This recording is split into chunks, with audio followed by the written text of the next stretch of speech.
This is Kosmographia, the Randall Carlson podcast.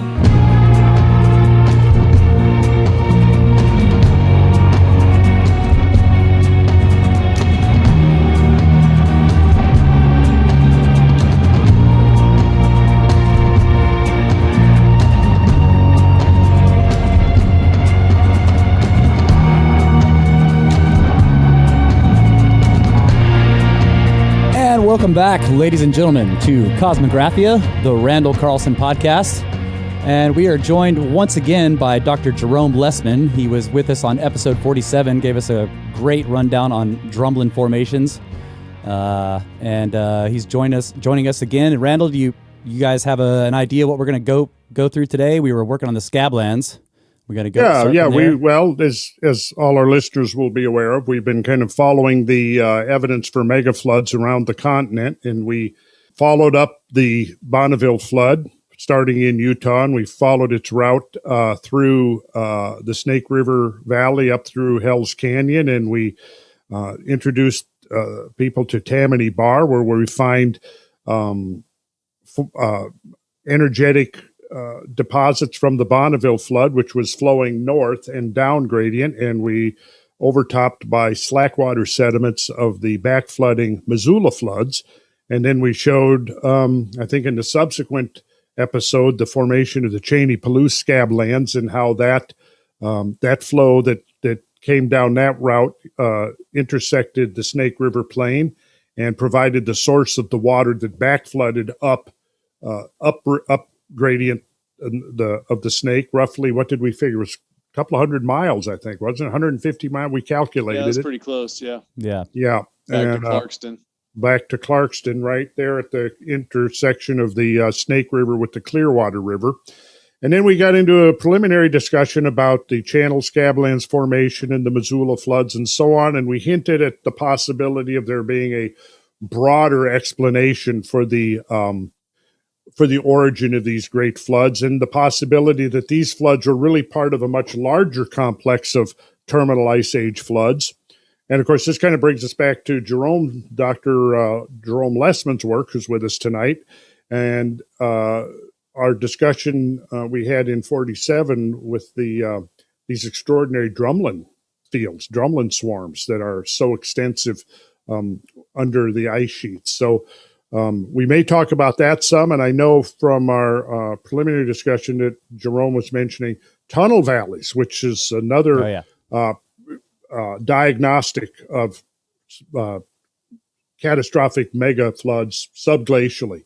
So I think what I'd do here at this point is just turn it over to Jerome for a while and let him tell us what tunnel valleys are, how they might form, whatever, maybe some examples, whatever you got there, Jerome. I'm sure we're all interested. Okay. Well, it's good to see all of you again. Great to have you back, Jerome. Yeah, it was really fun, episode 47. And I will say that there was I got quite a bit of email after from people, and there were some comments on YouTube. So I took a bit of time to answer some of them, but there were some who I haven't answered yet. And some of them have sent me like whole files of stuff that they seem to be interested in working on. So if I haven't answered your emails yet, then I'll get to it at some point, but it's just been a strange year on the university teaching front. So some things have fallen by the wayside. Let's just leave it at that. Maybe. Anyways, so tunnel valleys is probably a really good, maybe a good connection to, back almost 15, 20 episodes. I'm not quite sure at this point, but it's a good linkage to the Scablands, because the Scablands, I think, as you probably discussed, you can't talk Scablands without talking about Lake Missoula.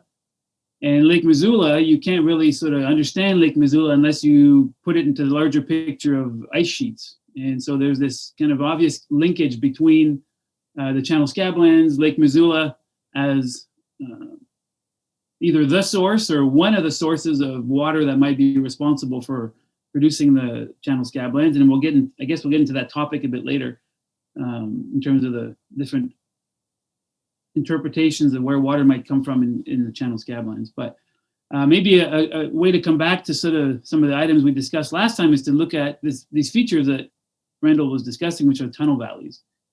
And probably the best place to start, or the easiest place to start, is to think about all the examples of drumlins that we were discussing last time. I had this map, this flow line map of Canada, where we sort of mapped the broader sort of synoptic pattern of drumlins over the entirety of most of Canada and parts of the northern US. And what is not mapped on that big view in the same way are these enormous valleys that exist in glaciated landscapes. And so when we look at drumlins, we almost invariably also look at other landscape components that include tunnel valleys. So I do have some slides, and I have some pictures I'll share with you guys in a minute. Actually, probably Brad mentioned that you were talking about Puget Sound, so maybe that's a good place to start. And I'll fire this up. Does that work for you guys? Yep. There it is. I've seen it. Yep. Great. So this is a LiDAR image from the Puget Sound area. And you can see, if you remember the episode 47, we identified drumlins fairly easily in the landscape because they create these broad regional patterns of elongate bed forms. And you can see them here on sort of the uplands. So the color ramps here, I don't have a color scale, but I can just talk you through it. Anything green to on the edge of blue is above sea level, and red is the highest. And then anything blue and purple is below sea level, and constitutes major channels. So if you look at the drumlins that are on the uplands in the green and yellow areas, that's a pattern that we've come to expect at this point. And there's great examples, and I'm not going to zoom into the details, but if you even look on Google Earth, you can see these drumlins. They're just so prominent. But what's interesting to look at, in addition to the drumlins, but actually within the areas that are drumlinized, are these major incisions, these major valleys. And I don't know if you can see I think you can see my cursor here. Yeah, we see it. You see it? Perfect. Yeah. Mhm. So, And what is the wide area? So the white area here is a lake. And I think what it is that the blue and purple areas are bathymetry surveys done offshore. And the lakes, I don't think were surveyed for bathymetry. So Okay.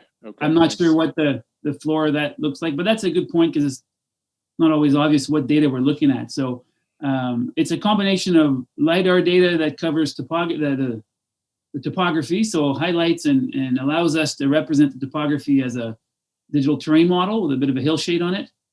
And then the other data set that's combined with this image is the bathymetry, so it's basically mapping the seafloor in Puget Sound. And so what we see are these major channels that extend the length of the fields of drumlins, and that's something that we recognize quite often in glaciated areas, that tunnel valleys and drumlins go hand in hand like peas in a pod. And we'll chat a bit in a minute about how they're formed. And in some cases, some interpretations suggest that there's a linkage between the origin of the drumlins and the tunnel valleys. In other cases, not necessarily so. But if you start looking at this image long enough, you start realizing how intricate the pattern of these channels is, and how developed it is, and how it doesn't really fit or doesn't sort of correspond to what we commonly think of major drainage systems. So the notions of dendritic drainage systems that we might have in fluvial systems or river systems that drain a watershed, that's not what we see. We don't see this nice structure starting from small streams that build larger ones that connect to even larger ones, and to build a bit of a tree structure. We don't see that. What we see is something more akin to anabranching patterns, as they're sometimes called, or it's not quite an anastomose, so anabranching is probably better. But what we're seeing there is that there's really cross-cutting and multiple degrees of incision of channels that can bifurcate and reconnect to others. So you see them crossing through and reconnecting to a major one. There's a bit of an offshoot here. It's a bit shallower, maybe because it's been infilled subsequently with some sediment. But even if you, sort of imagine that the depth of the fill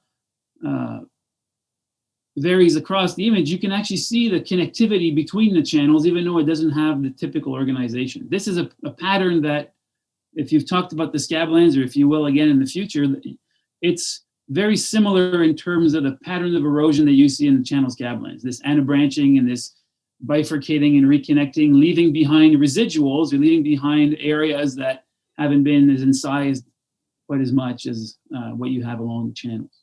I mentioned this is not part of the channel Scablands proper. No. Okay, well, that's a good point too. So where we are, to the right of the image is the foothills of the Cascades. To the left of the image, we've got the Olympic Mountains. So we are, quite a few hundred kilometers away from central Washington, where we have the channel Scablands. Seattle is roughly around the middle of the sort of middle center of the image. Canada is just a little bit further up at the top of the image. Olympia is down you got here. the Cascade Range to the east there that Exactly. divides it from the desert like Scabland area. Yeah. Exactly. So this pattern of channels, this anti-branching pattern, is actually something that we recognize quite frequently in tunnel valleys. So it becomes one of the diagnostic features of tunnel valleys. So what are we talking about with tunnel valleys? Because that's a term that occurs a lot in the glacial literature when we're trying to describe these major incisions, and you often run into two related or sometimes used interchangeably, but perhaps they shouldn't be, two terms. So tunnel valleys and tunnel channels. And some people use them interchangeably, others make a point to differentiate them. But it's important to sort of make that distinction early on, because the way that I think the preferred usage has a genetic implication. So whether you call something a tunnel valley or something a tunnel channel, then it implies something about how you think they form. So the key distinction that we can make between those two terms, and also the implication for how they form, is that when we talk about a tunnel valley, there's built into this idea the concept that the incision happens incrementally. So it's much like a river valley. We're going to incise it incrementally, and so there's a net product, which is this incision, but it's built up, or it's incised incrementally. And then if you take the tunnel channel, angle or interpretation, it often implies that the erosion of the creation of the incision happens at bank full. Does that make sense as a distinction? So in one case, like here's a good way to look at it. You can have it this way. You're going to have a flow that erodes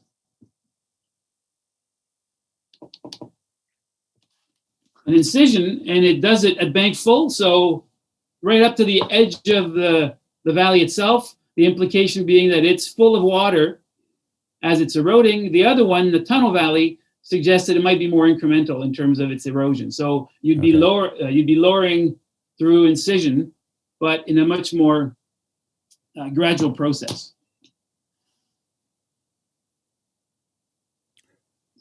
Others prefer just to call things tunnel valleys, because what they are in the landscape in terms of landform are valleys. I mean, there's no real disagreement about that. So maybe it's a safe bet to just call something by a non-genetic name, something that doesn't have any baggage in terms of how it forms. And then you can further sort of discuss how you think it formed, how it's created.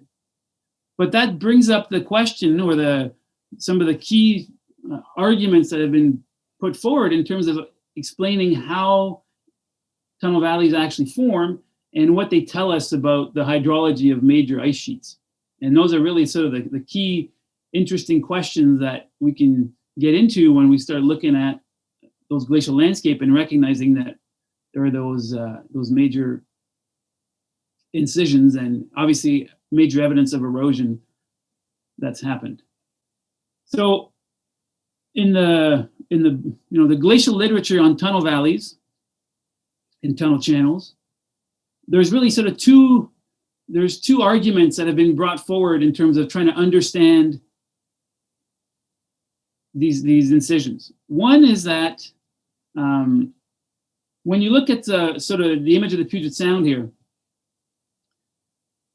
you could be tempted to think that these incisions happen all at once. So the full length of the incision that you see is actually recording a flow that was, basically traversing this area from north to south and was eroding along the entire length of the incision that you see on the landscape. So that would be one way of interpreting this. The other way that people interpret tunnel valleys is to say, wait a minute, what's actually happening is that you got to remember that these valleys are formed under ice. This is a very key and very important aspect of tunnel valleys, that they're not formed in front of the ice sheet, they're actually formed under the ice sheet. So they're subglacial features, much like the drumlins. Drumlins don't form beyond the ice margin. Wherever you see a drumlin, you're guaranteed that at some point that area was under ice. And the alternative interpretation to some of these tunnel valleys would be something along the lines of suggesting that you actually form little segments under the ice, and then the ice sheet retreats some distance, and then you form another segment under that new position, and then it retreats again and retreats again. And so you have this very incremental, or this stepwise formation of tunnel valleys. The obvious implication here is that in the first case, where you argue that the erosion of the tunnel valley is continuous along its entire length, that happens in one or a few events, but there's flow basically continuously through the system over the entire length of the tunnel valley.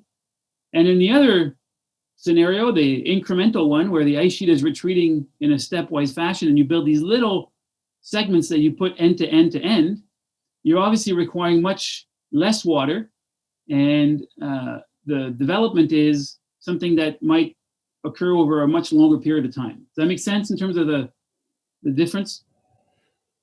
Yeah, it makes sense to me, but I don't know if I'm not knowing if I necessarily agree with that particular one, because I can't get away from the fact that I would think that the formation of the tunnel valleys and the drumlin swarms are part of a suite of features, with the drumlins forming first by sheet floods, and then those sheet floods becoming channelized and then subsequently excavating the terrain. Now, to me, what you'd have to look for, I guess, is, are there examples in there of truncated drumlins, where the drumlins have been truncated by the tunnel valley?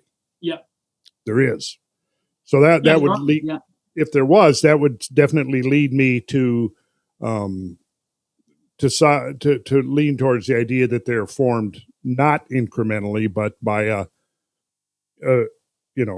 pretty much a major subglacial flow. Yeah. So what where you're going is sort of far into the extreme of one of the other interpretations or other ways of thinking about the tunnel valleys, and we can come back to that in a second. But it's really, the first sort of set of criteria, the first set of questions you try to figure out is this a continuous flow or increments of flow that juxtapose end to end to give you something continuous that looks continuous, but is in fact made of small sections, right? Mm-hmm. That's the first part of it. The other one is, when you form these tunnel valleys, do you form them with water flows that you could consider to be somewhat steady state? So there's a fairly gradual and constant discharge that erodes the tunnel valley over a long period of time, or do you form them in something more catastrophic or relating to outbursts, where you release a large quantity of water very suddenly, and then you incise quite rapidly, usually over a long distance? And so those are two other competing sort of arguments that go into the understanding of tunnel valleys. Well, let me ask something, Jerome. I don't even know if I know enough about this to field the question, but the time we traveled last in 2017, right after we were together, then I went on a 4-day Geological Society of America field trip. And one of the geologists on that I got to ride with one day was telling me that they've thought now that the Puget Lobe had surged like really suddenly, like it came down the distance south very, very quickly and then retreated very quickly. So does that play any part in the scenario that you're developing here? So it might. So when we talk about surges, usually we're talking about these transient or these short-lived episodes where a glacier will accelerate quite rapidly. So there's an increase in its velocity, and alpine glaciers do this, and ice sheets are assumed to do this in many respects. There is a point where it's a little different than what you see in modern ice sheets, where you have ice streams, but ice streams are also areas of fairly rapid ice flow, but that's longer duration than a surge in the strictest sense. But as a general concept, yeah, this is an idea that many have proposed, that Puget Lobe, so the extension of the Cordilleran ice sheet that went into Puget Sound, we call this Puget Lobe, went through episodes of surging or at least accelerated flow. And one of the best ways to make a glacier accelerate is to have a lot of water at its base, right? So basically the glacier starts to slip and slide over water. It doesn't require necessarily lots of water to start having a glacier accelerate. You really just need a major decrease in the shear stress, but it can involve large amounts of water. And so I think the idea of surging and rapid retreat of the Puget Lobe is something that's fairly well agreed upon. But kind of one of the open questions that's tied to this idea of surging is, all right, so if surging requires water, how much water was at the base of the Puget Lobe? Yeah. And so now we're right back into these discussions about drumlins and tunnel valleys. And are drumlins, in fact, recording major subglacial water floods? Or are they recording really deformation of sediment and some of the other views on the origin of drumlins? And episode 47, we talked a lot about meltwater floods as a way of producing drumlins, and probably didn't give the other side of the arguments as much sort of airtime in terms of the ideas. But even those concepts of having drumlins forming by deformation of the glacial sediments at the base of the ice requires some amount of water to basically make it deformable. So then we're really just talking about how much water is in fact required to get these glacier surging.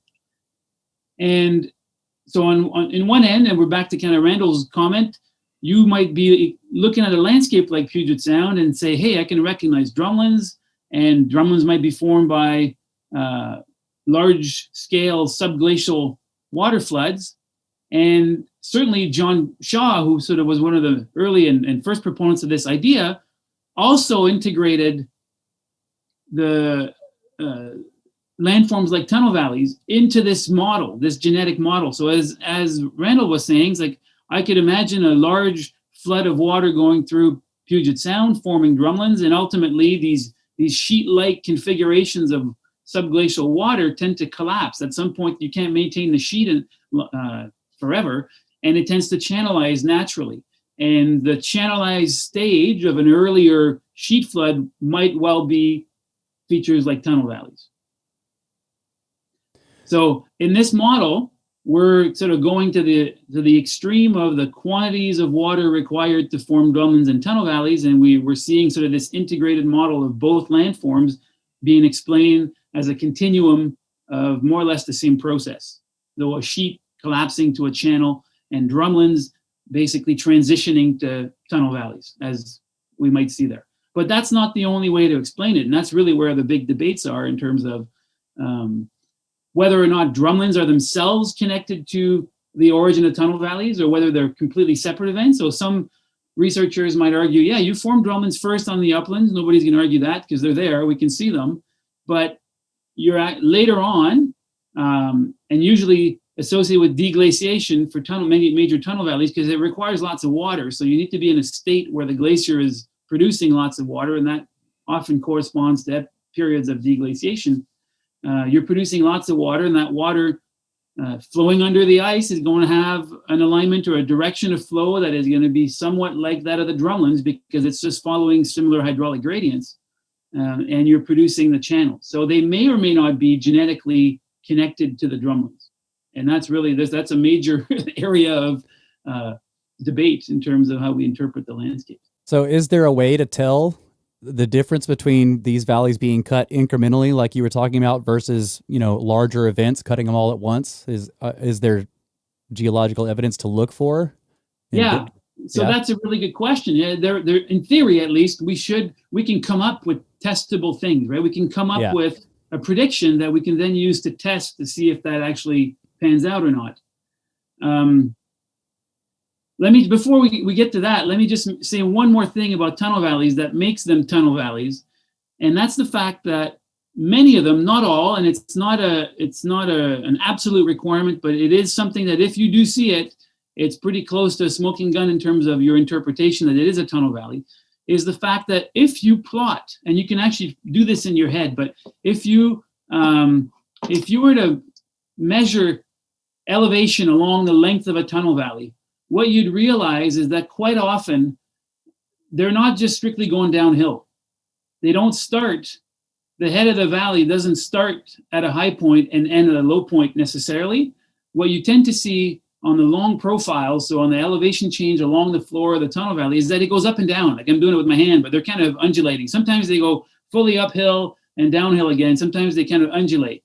And so what it requires is that you drive water against the topographic gradient, which you cannot do, at least not on the scale of some of the topographic gradients we find along these channels. You can't do that in a subaerial setting. So that really sort of pinpoints the origin of these valleys or these incisions to a subglacial environment where you can have a pressurized hydraulic system that allows you to drive them uphill. And that is probably the smoking gun of tunnel valleys to differentiate it from a regular fluvial valley. Okay.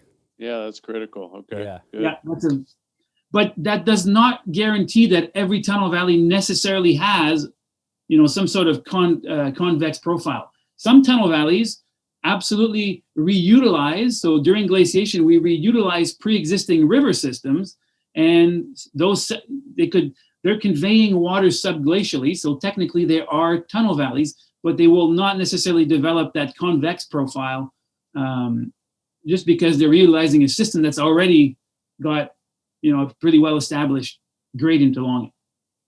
But tunnel valleys rarely occur by themselves. They're often, much like drumlins, you don't just get one, you get a number of them, and you get them integrated and interconnected in these anti-branching patterns.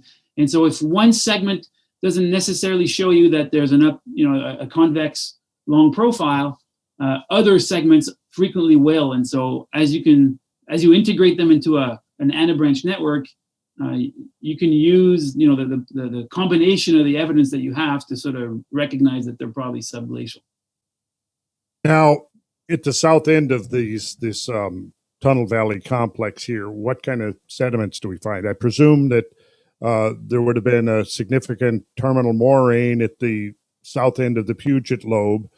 Is there fluvially deposited sediment there that can be examined? I mean, are there massive deposits that could have been emplaced by a catastrophic subglacial flow, or wouldn't that be a logical place to look? If it's incremental, then shouldn't we find evidence of incremental deposition?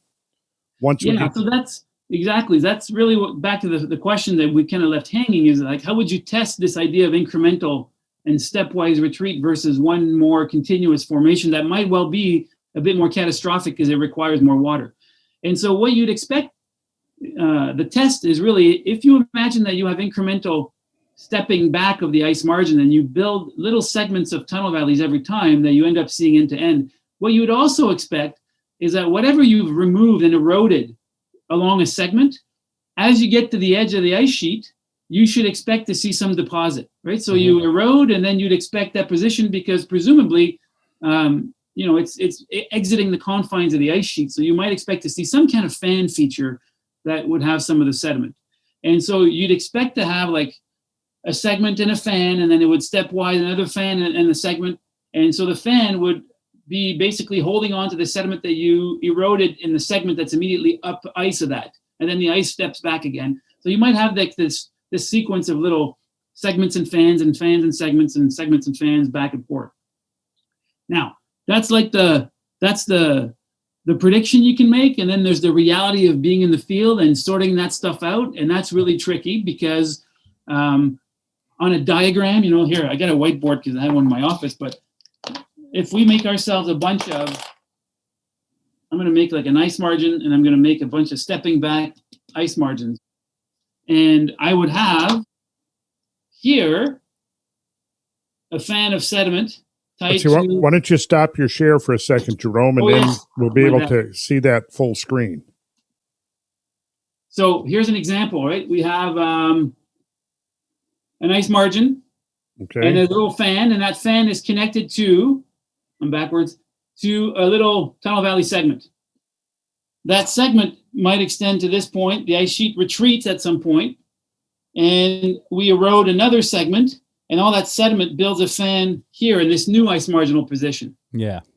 Then the ice sheet retreats some more, and as it gets to this position, there's erosion of a new tunnel valley and builds a fan marking that position, right? So you'd end up with this, the ice sheet is long gone. You might see some moraines, you might not always see them clearly, but you should have like this alignment of segments and fan and segments and fan and segments and fans, right?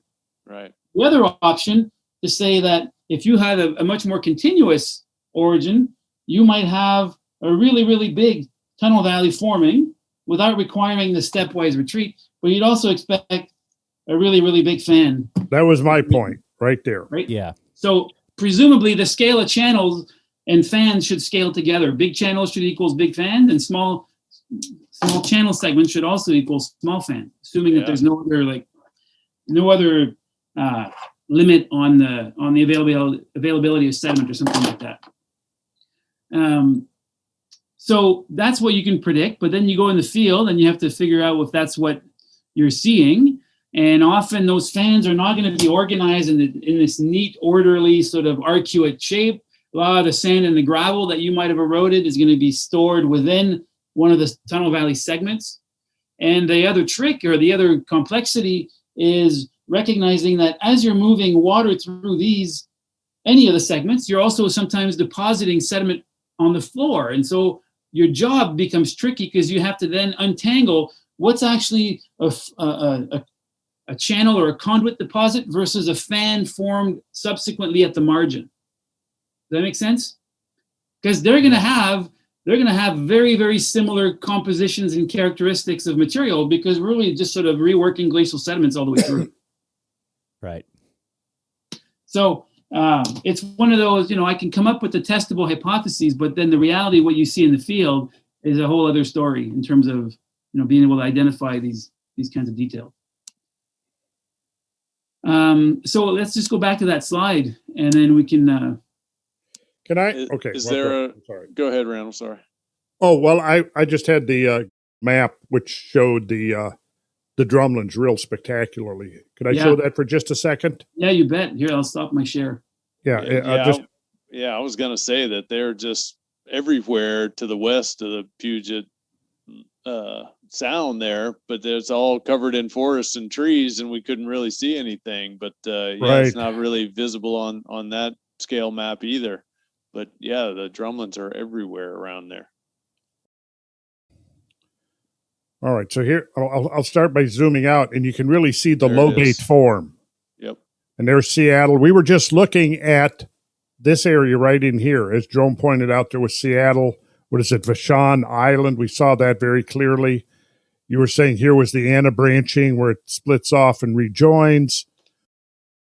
Well, the Anna branching is throughout because there are places where you can see that it goes ocean, hill, ocean, but it's actually within a channel. So you've got exactly what we described, which is this channel that migrates and moves uphill against the topographic gradient. Yeah.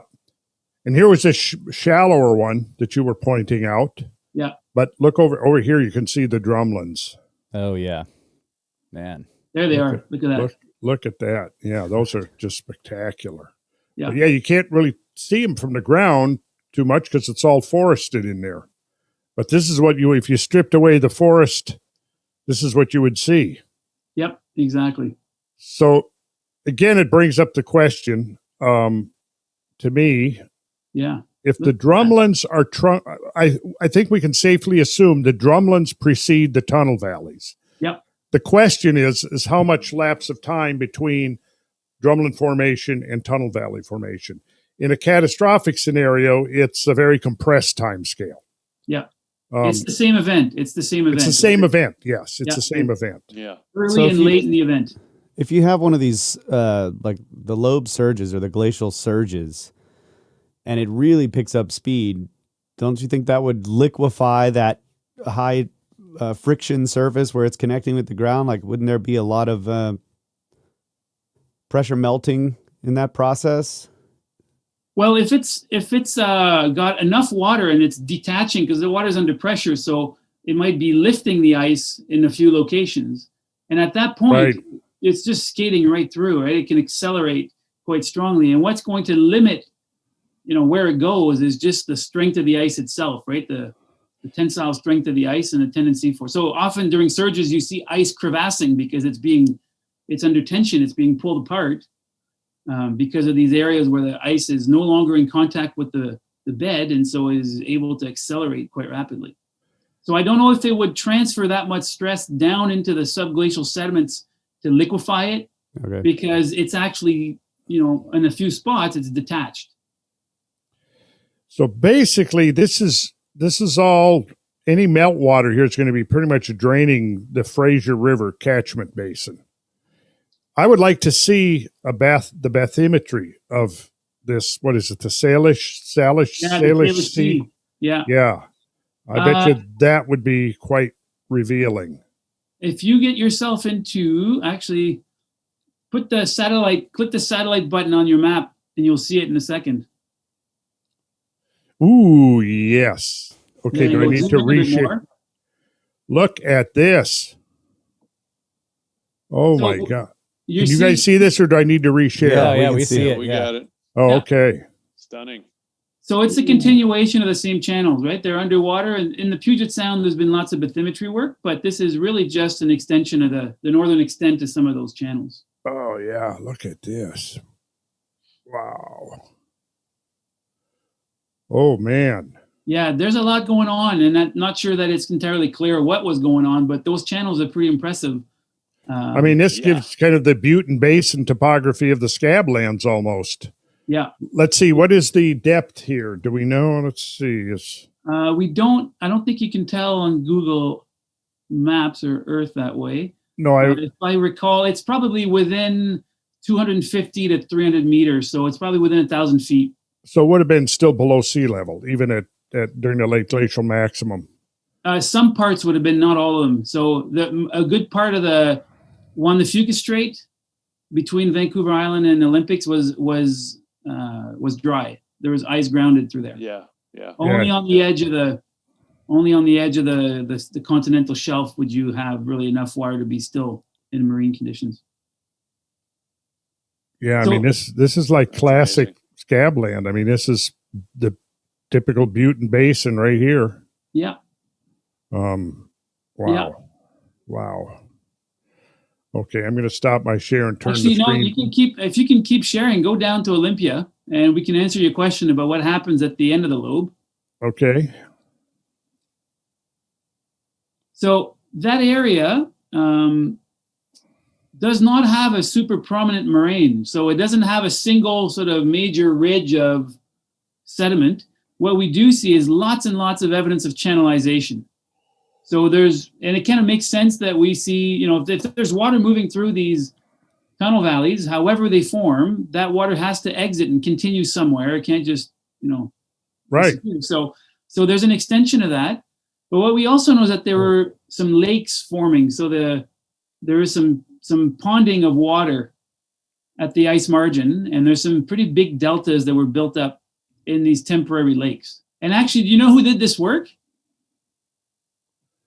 Bretz? Yes. Yeah. This is Bretz pre-Scablands. Yeah, I've read that paper. This is some of the first work he did after he was a teacher, I think he might have even been a high school teacher. I can't remember. Yeah. And he would take students to these areas, and he did some fantastic work through that area, through Puget Sound, at a time when they were literally building Seattle and the surrounding areas. And so they were just excavating nonstop, and he had access to all these fantastic exposures through these hills and drumlins and deltas. And so, some of Bretz's early work deals with some of these glacial lakes around Puget Sound and the Puget Lobe. I'm going to jump to Google Earth and take a look, if that's okay. I don't want to take away from your time at all, but No, that's great. you're certainly, let's see. Am I going to have to reshare in order to we see it? You're still going. Oh, cool. All right. Let's see if we can't put on a little 3D here and see what's going on. So you're saying there are not prominent moraines here at the south end of the lobe. Would that suggest then that the lobe was actually very short-lived? Either it's short-lived or it's just it's a very wet, well, they could have been a moraine and you have, buried it in other sediment, and there's lots of outwash through there, right? So either you reworked it or the lobe itself, because it was surging, and the surge may well have been sort of conditioned by a fair amount of water at the base of the ice. Most of the sediment that is being brought to the surface is already quite glacial fluvial in character, and there's just an extension beyond the margin of an outwash plain, basically. And so it's still a margin. We can still use it to identify the margin, but it's not quite as clear, and it doesn't build moraines in the same way that, say, some of the major lobes coming out of the Great Lakes in the Midwest. Well, it looks like we have a major meltwater channel coming this way. Wouldn't you surmise that's what this is? And probably a lot of sediment on the floor. What is that? The Chehalis River? Yeah, Chehalis River. Chehalis, okay. And some of it actually continues south to Portland and comes through the Columbia. Uh-huh. Yeah. Oh, yeah. So that's part of the reasoning, though, for why that's fairly well accepted with the surging then, because there's not really much more rain. I think the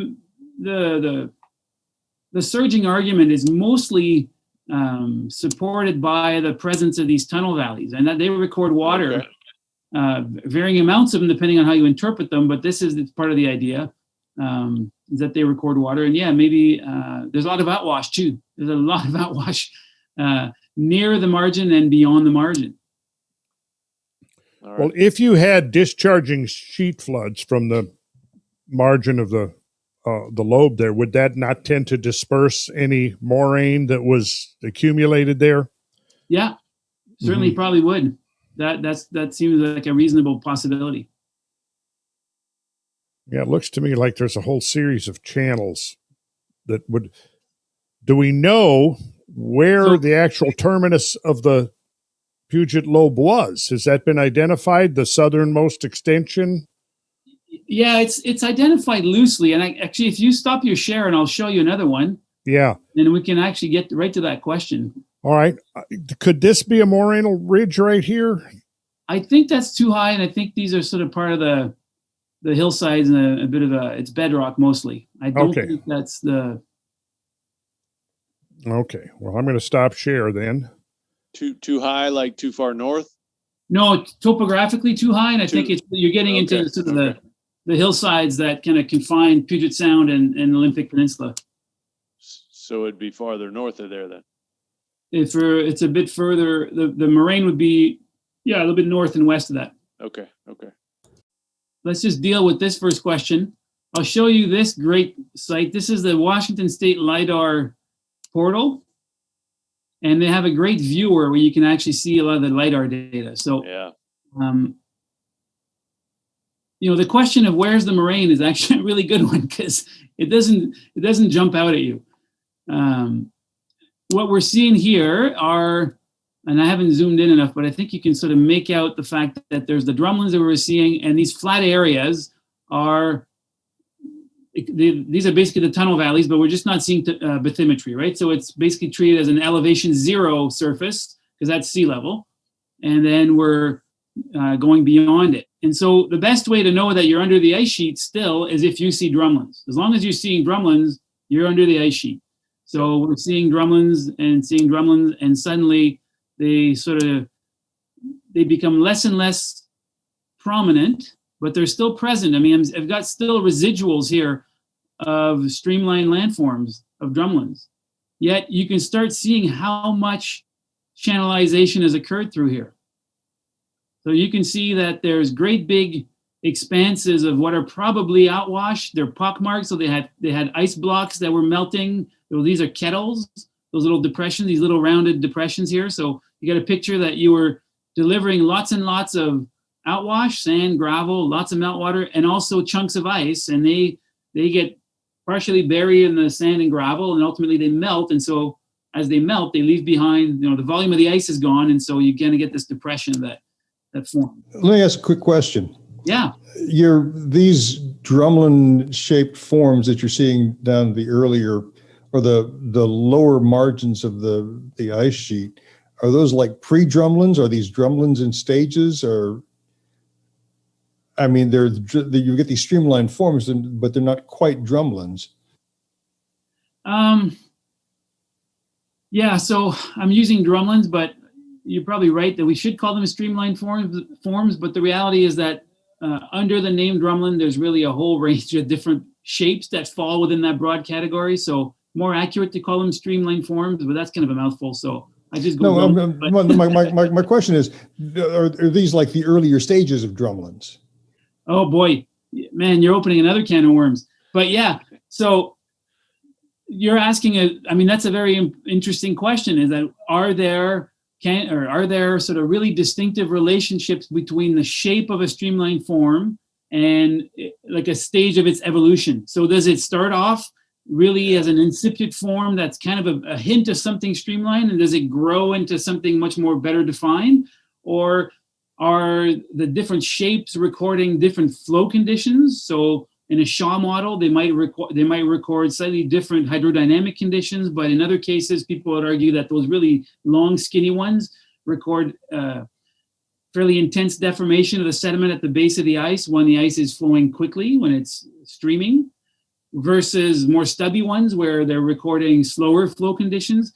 There's a whole set of interpretations that are potentially tied to the shapes, but fundamentally, they're each kind of conditioned by the fundamental understanding of how you think those drumlins are created. I don't know if that makes sense, but yeah, it does. So it's not an easy answer. Basically, it's just a whole lot of variables there. Totally. But it's not easy to say that. Yeah, there are like stages of drumlin formation. It just depends. They might be, they might not be, right? That's like the worst answer, but that's really the reality. It depends, yeah. I have actually seen the term somewhere in the literature, drumlinoids. Yeah. Yeah. I think rat tails, you showed us some of those. Yeah, so this kind of transitionary form. Yeah. Yeah, rat tails are usually, at least in my view, they're reserved for bedrock forms. Those residuals that I showed you on episode 47, we're looking at those examples from Coulee in Quebec, where there's a knob of something resistant and it leaves behind a tail. That's usually what a rat tail is tied to, or the term is linked to. But form-wise, they're very similar to some drumlins. So, then in this case, material changes the name. Okay, that's fine. At some point, too, you just keep making new names, but you're not getting any further in your understanding. So whether it's drumlin, drumlinoid, streamlined form, or whatever, you want to call it, let's just stop making names because we're not adding to understanding necessarily how they form. So it's useful to classify, but at some point, you move on to another part, which is interpreting. But here we go. Let's go beyond the margin. So where's the margin? Well, I'm seeing drumlins up to this point. I don't see anything below here. I don't really see any here. So the margin is somewhere in here. But do you have a prominent moraine? Not really. And why? There's a good chance it's because if you look at this LiDAR really carefully, you realize how channelized this area is. And many of these, well, it's just refreshing, but actually, you can see on this portion of the map that only one of those channels has a modern river in it. Many of these are completely dry, outwash channels that operated during deglaciation, probably at the peak of when the Lobe was at its southern extent. And then since then, they're not active channel systems. So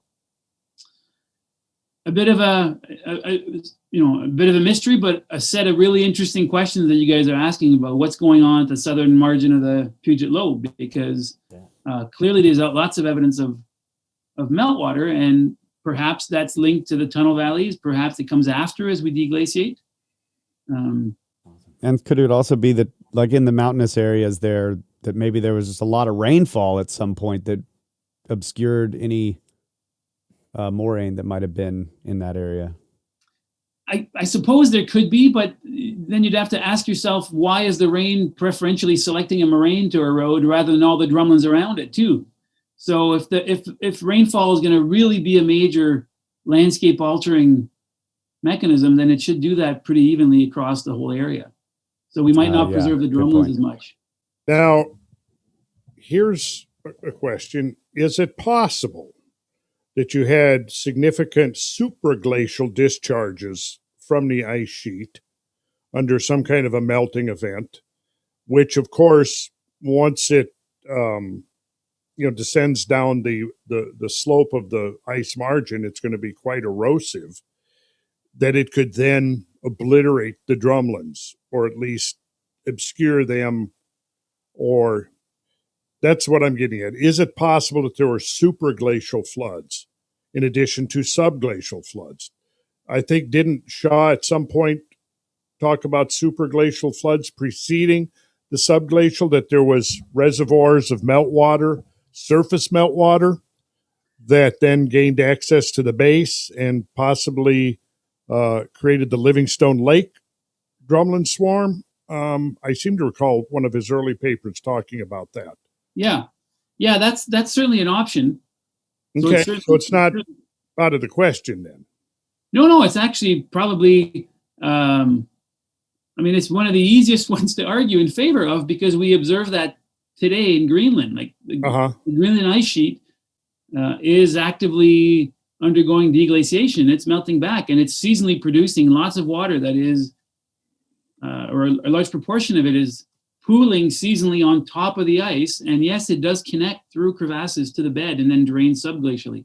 So you have, I think we were talking about that the last time I was here, but that's certainly an option, because when you talk about tunnel valleys, especially when if you interpret tunnel valleys to form as long segments or long channels, and they might form catastrophically, that requires a lot of water, because you got to flood the entirety of the area and the volume of the channel. So it requires lots of water, and that, your options are, well, if I want to do it catastrophically, I have to store water somewhere, and I have to really release it pretty quickly.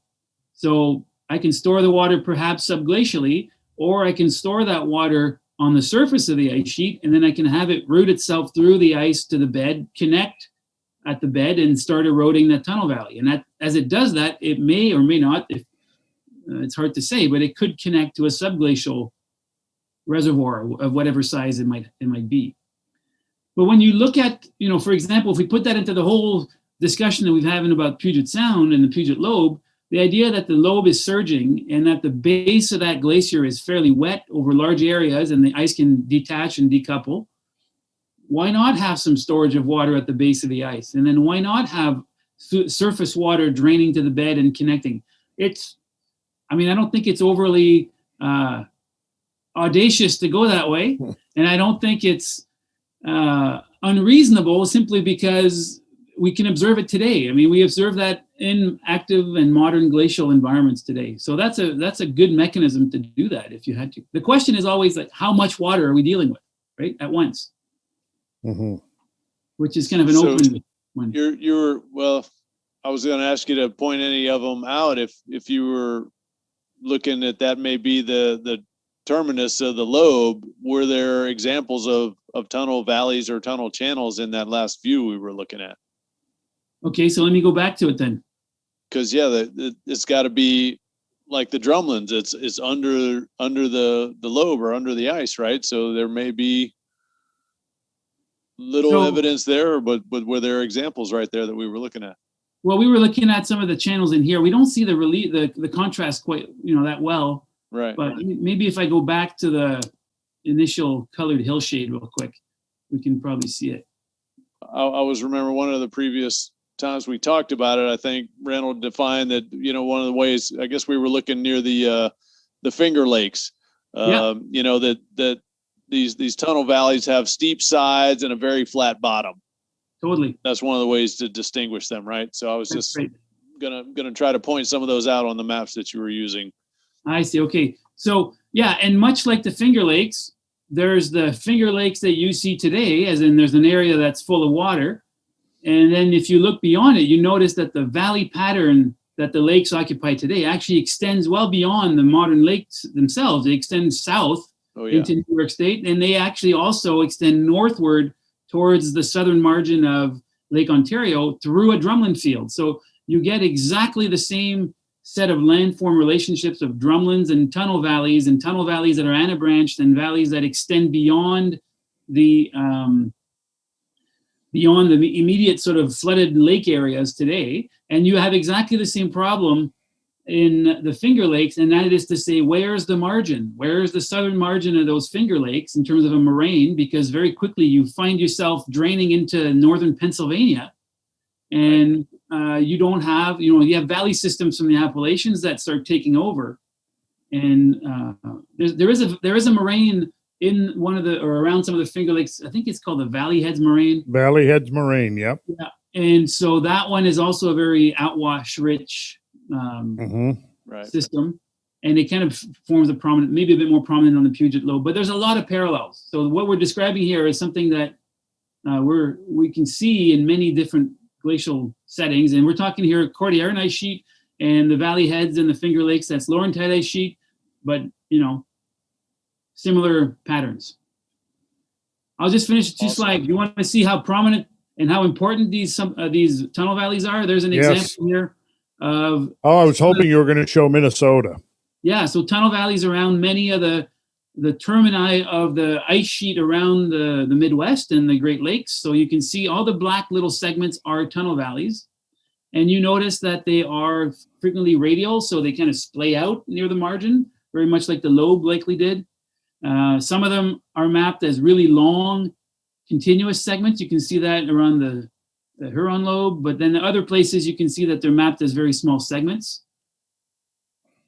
Some of the examples, LiDAR is this boon right now for identifying landforms and not having trees get in the way, but it gives you an idea here of the range of morphology that channels can have and what we tend to call or interpret as tunnel valleys. But you see that the similarities in terms of dissection and anabranching patterns and dissecting uplands and cutting through drumlins.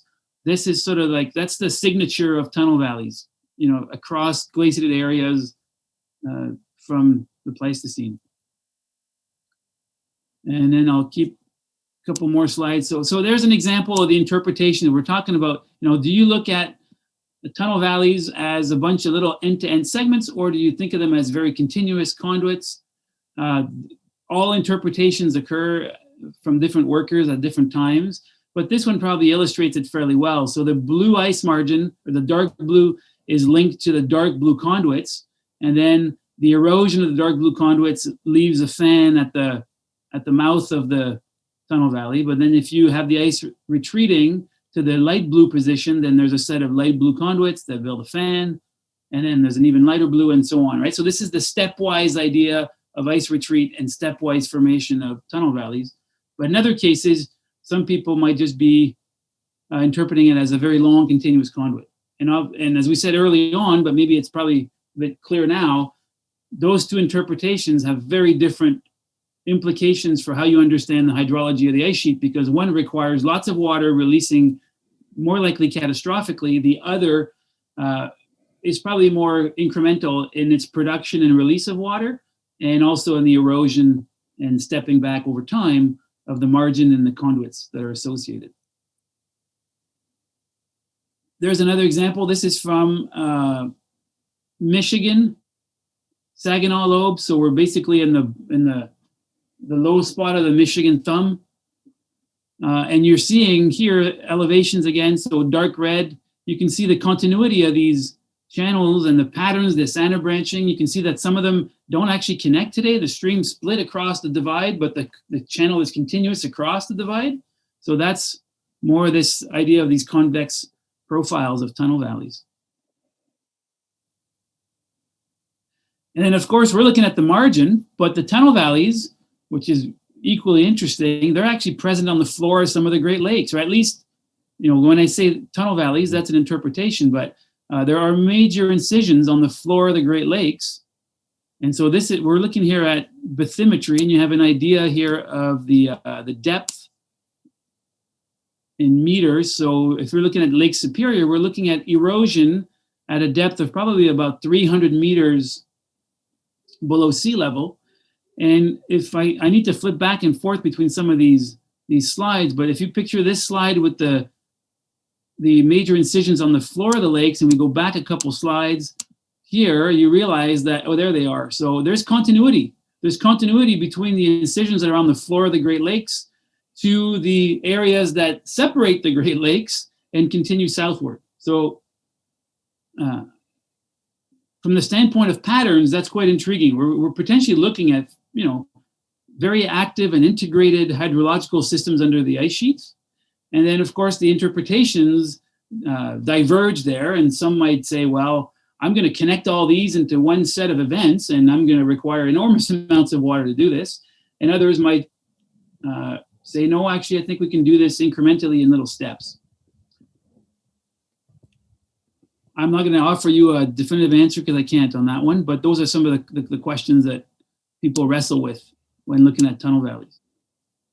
I think that's good. There we go. That's a bit of we might mention early the model, the idea that we might be producing tunnel valleys from initial sheet flow. So this would be the extension of the Shaw-Drumlin model and the meltwater model into tunnel valleys. So all this is happening under the ice, of course. You initially have a much broader flow, like this sheet configuration that erodes drumlins in between, or on the uplands that end up being residuals after incision of the tunnel valleys. And as the sheet flow collapses to a channel, then it dissects these uplands, leaves the drumlins as residuals, sometimes truncates them, and then you have really focused erosion along the tunnel valley. So maybe that's a good place to stop, and then we can pick it up again and go into the Cordillera after. All right. All right, perfect. Excellent.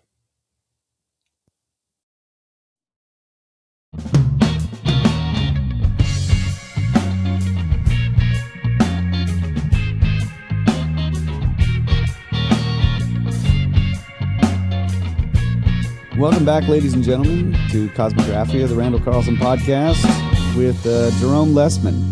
And before we get back into the material, I want to mention cbdfromthegods.com. Of course, as always, go check them out. Go to their website.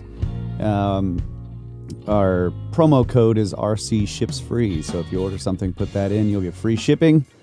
And thanks to everybody who has done that. Absolutely. Yeah, I've been sleeping like a baby. I think there's some new deals too. So yeah, make sure you check the website. Yeah, and I think, aren't we going to have a Dreamtime conference? We're all of us who are trying to CBD oil. We're all going into the same dream realm and starting to meet each other. People are starting to respond and say, "Well, hey, I'll see you there. I'm the guy in the whatever the pink cape." I forget what the guy said. Okay. I'll be the one in the pink cape riding the dolphin. Right? Okay. That guy. People right. having intense dreams like we've been bringing up. Yeah. Well, I've definitely been having intense dreams. And No crystal spaceships? Not yet, Mike. Not yet. But I think you got to ask for that going in. Yeah. And I'm going to be out on the road in first week in April, going to Sedona to do that workshop. So I'm going to make sure this time that I don't have to borrow from anybody like I did.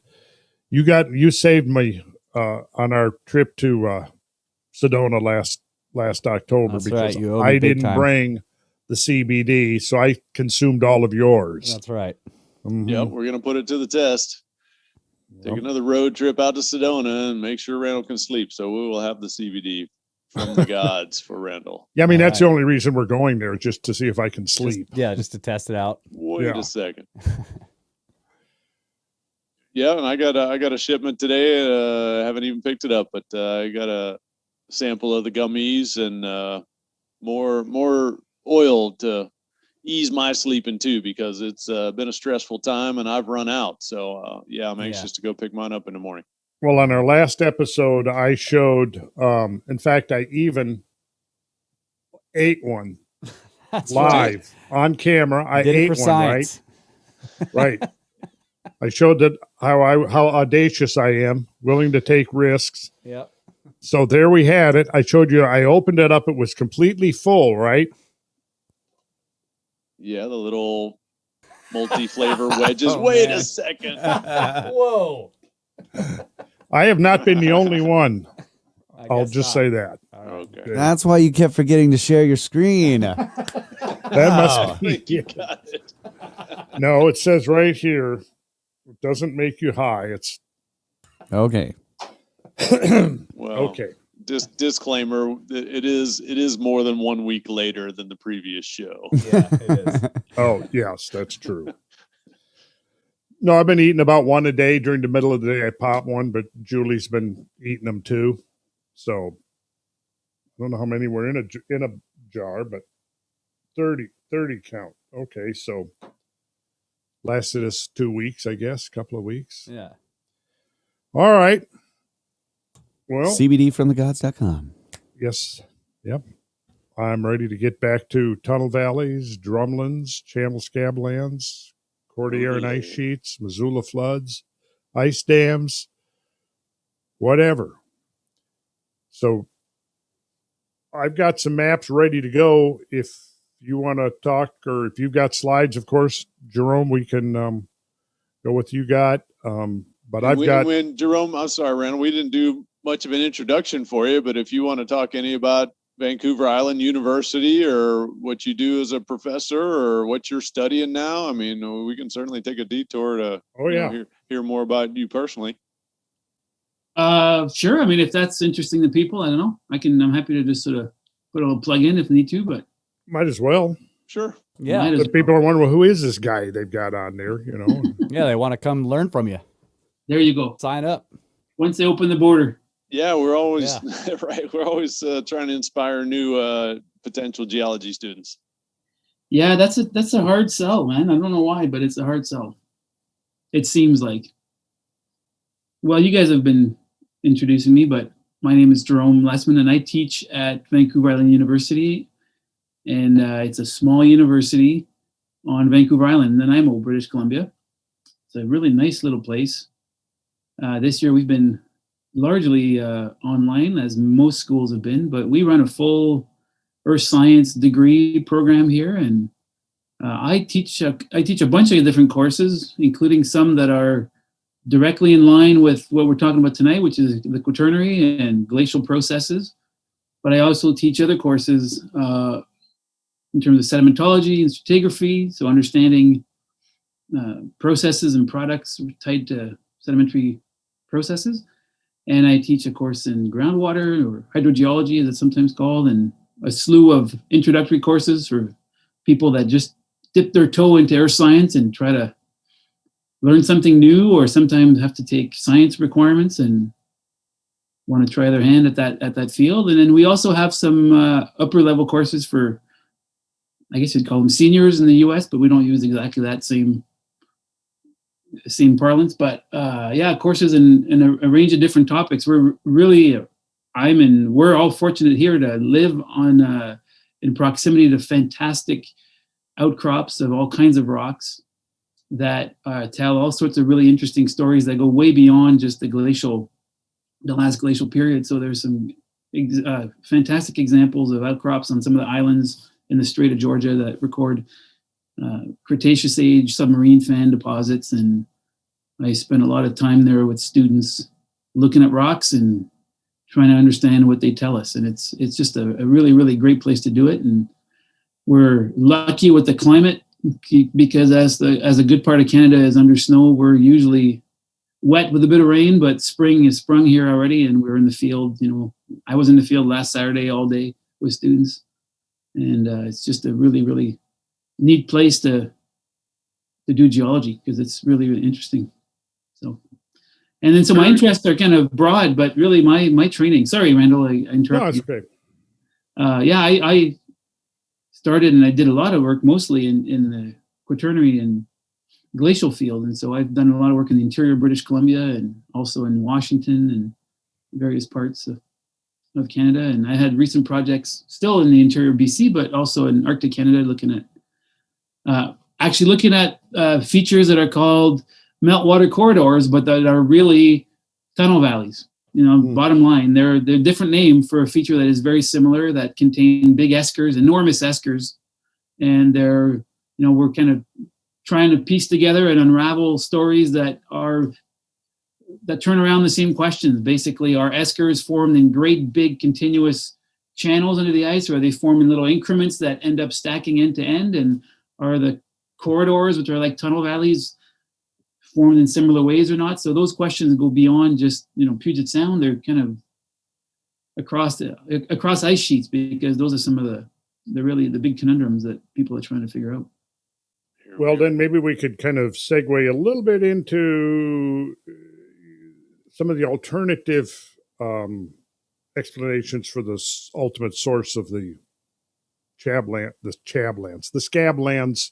the channel Scablands water, and where that ultimately came from.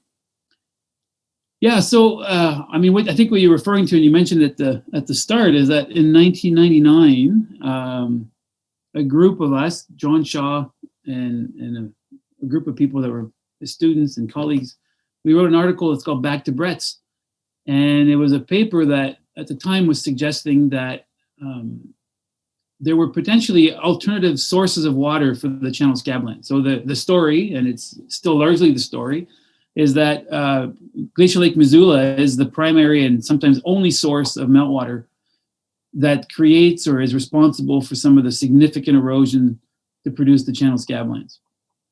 And so there are debates as to whether Glacial Lake Missoula drains many tens of times, 50, 60, 100 times, or whether it drains far fewer times, maybe once or maybe a few handfuls of times. So there's a lot of open questions on that end. And a lot of those questions really revolve around how you interpret some of the deposits that are in some parts of the Scabland. So a lot of the slack water deposits and some of the deposits that are still preserved today in some of those lake basins that developed at the margin of the ice sheet. So I can see your slide there, Randall. So that's great, because you can see the dark blue is Lake Missoula, and a portion of, does it have Lake Columbia? No. Sort of, kind of. Well, yeah. The portion of Lake Columbia in the upper part. Yeah, sort of, kind of. Right up in here. Yeah. So the reconstructions of those processes are tied to how you interpret some of the deposits.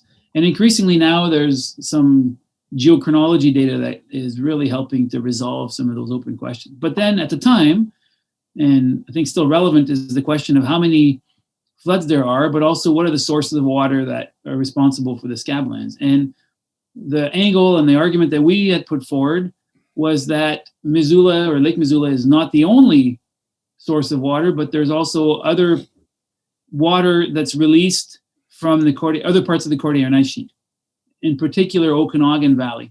Mm-hmm. And I'll have some slides I can put up in a few minutes to sort of show you some of that. But on this slide, I see the arrow pointing to the ice dam. So that would be the Purcell Trench Lobe. Mm-hmm. So that's think of it as an extension of the Cordilleran ice sheet along the southern margin that flows and occupies an existing valley. That's the one that today contains Lake Pend Oreille in part. And so that ice, that finger of ice extending beyond the margin, is what blocks Lake Missoula from draining and allows Lake Missoula to fill up potentially multiple times from the melting of the Cordilleran ice sheet to the east of the Idaho border, basically.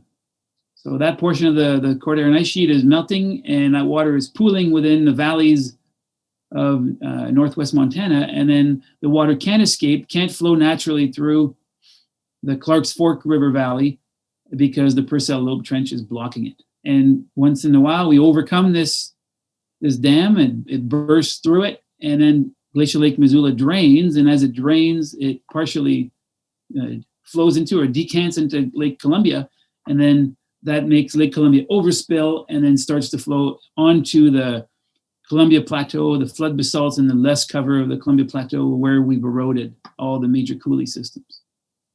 Let's see if I have Columbia. Yeah, you've got some of the modeling figures from the papers on the drainage of Lake Missoula. Yeah. Yeah, I worked through these, the various scenarios, right.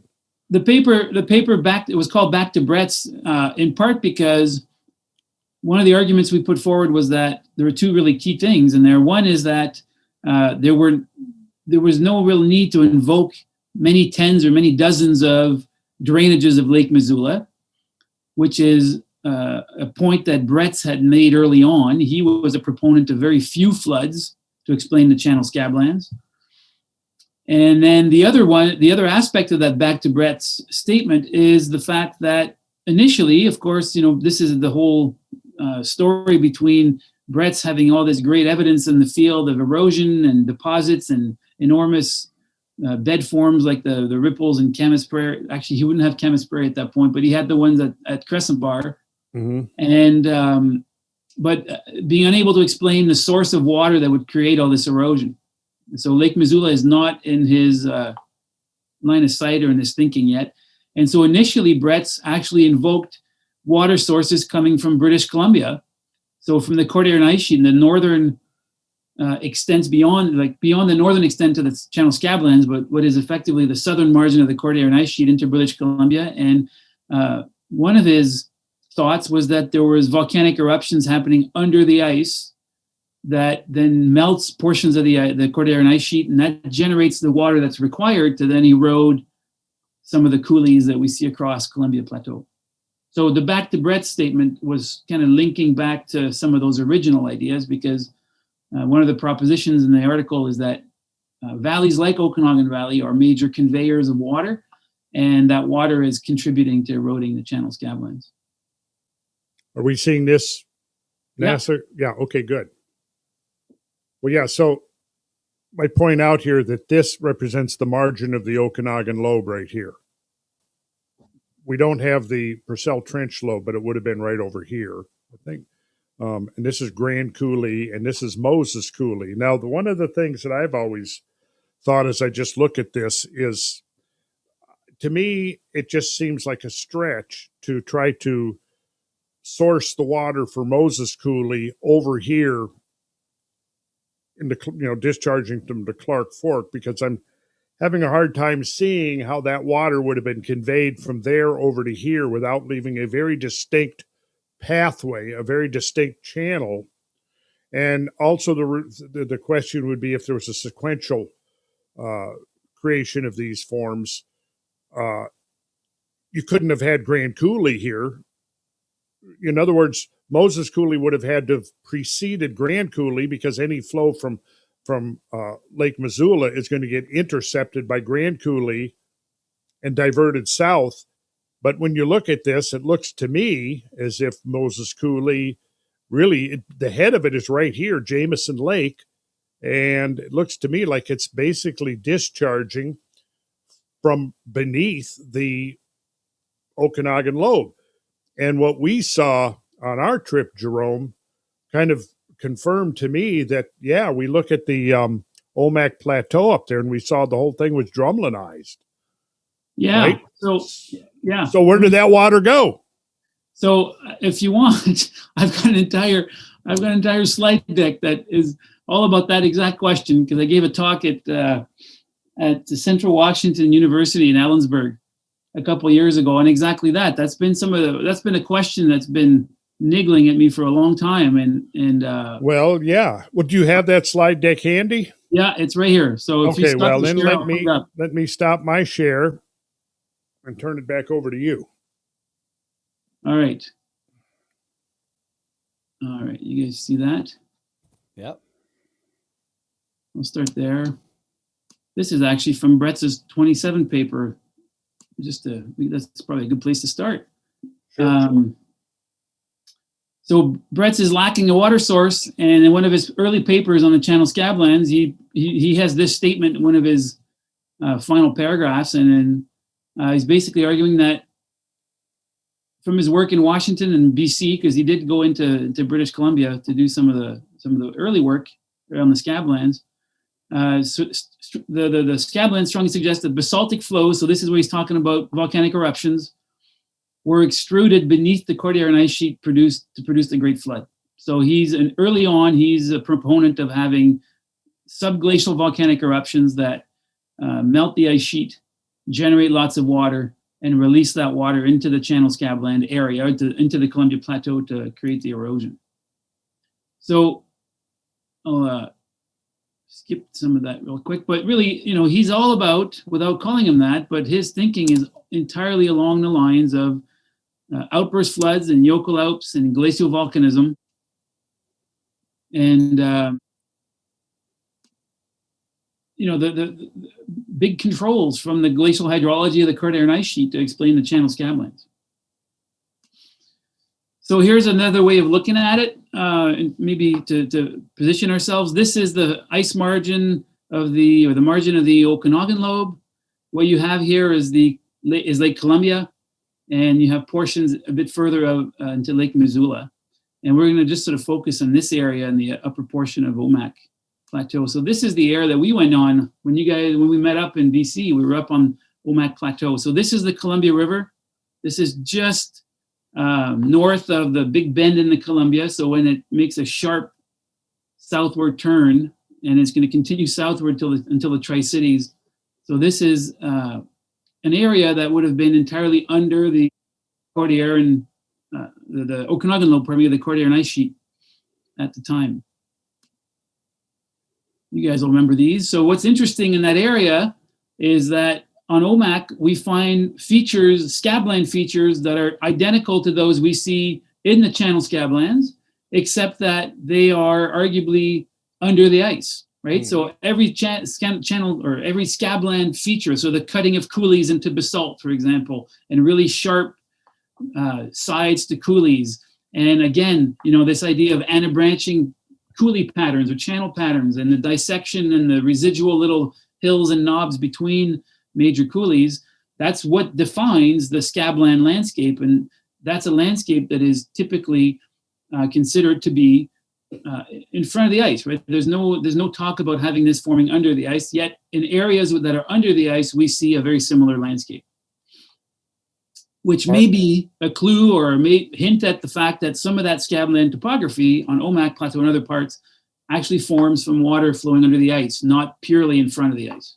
Well, and then weren't those, go back once, Jerome, weren't those rock drumlins we saw right down here? They're down in the back here, but yeah. The aerial view is right here. They're the bedrock drumlins. So they're residuals of rock. They're streamlined. We can call them streamlined landforms or drumlins if we like. They have all the telltale signs that we talked about in episode 47 of crescentic scours. Remember the idea of this horseshoe vortex? That extend into lateral furrows. They've got all the parts. They look the part because they are the part, basically. They're streamlined forms, and there's this very close association between this bedrock residual and then the crescentic scour. This is one of the field photos. There's the residual, and you can actually see the moat or the depression that wraps around the front of it right along the edges. Yeah, you were really excited to write about then. I remember. Yes. You had not been there before. You got real excited. Was that a couple of my drone photos maybe? Yeah. That's your drone photo. And the nice thing is you can see the residual right here, and then you can see there's a lake here, but there's our crescentic sort of moat. So the flow in this case is upper right, bottom left on the screen. Interestingly, we see exactly the same forms beyond the ice margin. So in a way, if forms look the same, then there's a good chance that the process is the same. And as long as we can explain how the process might operate under ice or in front of the ice, then there's a good form. A good form and process connection there, and so we can entirely explain these bedrock residuals. These are just at the head. This is dry falls right here. So it's leading into dry falls from the lower portions of Grand Coulee. The bedrock, the basalt, is dissected into these very long linear residuals that look very much like the ones we saw on Omak, but these are obviously formed purely from the water flow of the floods from Missoula and Lake Columbia that breach Grand Coulee and flow down towards Ephrata, I think. Yeah. Ephrata Fan. So there's this almost identical landforms, and so there's a good chance that there's a very close to identical, if not identical, process to create them. And here's some more examples of that. So you can see the sort of little kind of buttes that are residuals, but very strongly lineated, and that's erosional. That's dissecting through the basalt, and you can see, if you think of a moat or a crescentic scour and it extends into lateral furrows, there is one here. There's one that's a composite one that has multiple forms, but not radically different. So similar forms, in my mind anyways, can certainly equal similar process. It's not a guarantee. There is this vexing problem of what we call equifinality, that the possibility that two very different processes can lead you and create something similar in terms of a landform.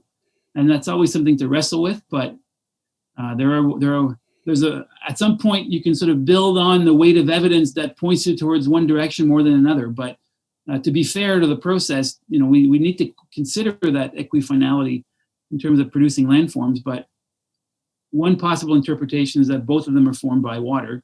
One happens to flow under the ice while the other happens to flow in front of the ice in very energetic flows. There's our horseshoe vortex diagram that we talked about from the previous one. This is a talk, and so I'm kind of ad-libbing through the slides. I'm not really sure what comes next, so I may skip some, or we'll see.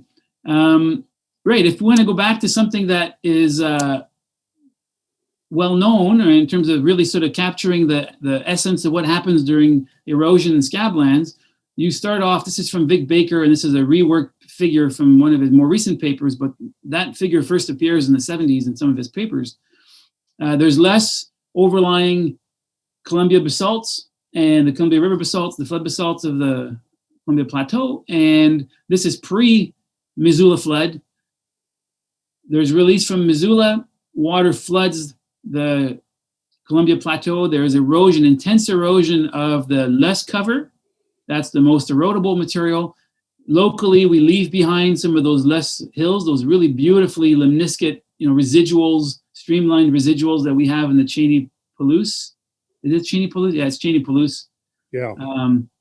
And then in places, we start seeing incision into the basalt. So there's the production of the coulees. And the coulees have these very diagnostic, very straight-sided shapes, but that's really conditioned by the tendency of the basalt to be columnar and already to be jointed. So it breaks and erodes into these patterns quite readily. But what we're seeing is this progressive incision and erosion, and we're producing coulees of varying depths of incision or erosions just because of the energy and the concentration of flow in some particular locations. You get a picture that if this is in cross-section over time, but if you were to imagine this in plan view as you're flying above it, this is when you start seeing this anabranching developing. And so you'll start seeing the water level at some point will start to wane. We're going to focus the flow more into some of the deeper coulees, and others will be left high and dry, but we start seeing this anabranching pattern.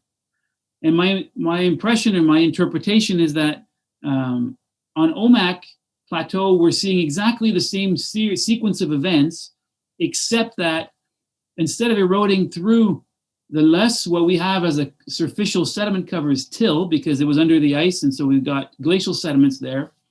And we erode partly through basalt and partly through some of the metamorphic rocks that make up an area called the Okanagan Highlands, which is the bedrock. What you have to realize is that the Columbia River flood basalts are enormously thick in some parts of central Washington, but they also thin near the edge of the flood basalt area. So there's areas where the lava flows never got very thick because they were really just on the feather edge of that layer cake of basalt. And Omak Plateau, that area just north of the Columbia River, is one of those areas where there's a very thin cover of basalt, and immediately below that we've got the regional bedrock, which is this metamorphic rock.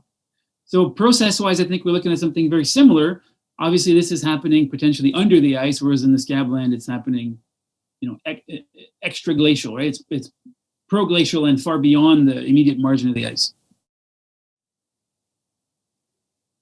So the interesting thing is if you start mapping some of the channels that are on Omak Plateau and you recognize those coulees, let's call them subglacial coulees, but really in some cases they're tunnel valleys, back to what we were talking about earlier tonight. Some of those coulees, if you start mapping them, they've got this anti-branched integrated pattern. They extend beyond the Columbia River and they move onto the Waterville Plateau. At this point, we're firmly onto the basalt surface. And we're leading into or towards the Withrow Moraine, which marks the end of Okanagan Lobe. And I think that what we're seeing in some parts of the basalt, there's escarpments of basalt immediately downflow of the Columbia, downflow of Omak Plateau, but this is the Columbia River that you're seeing here.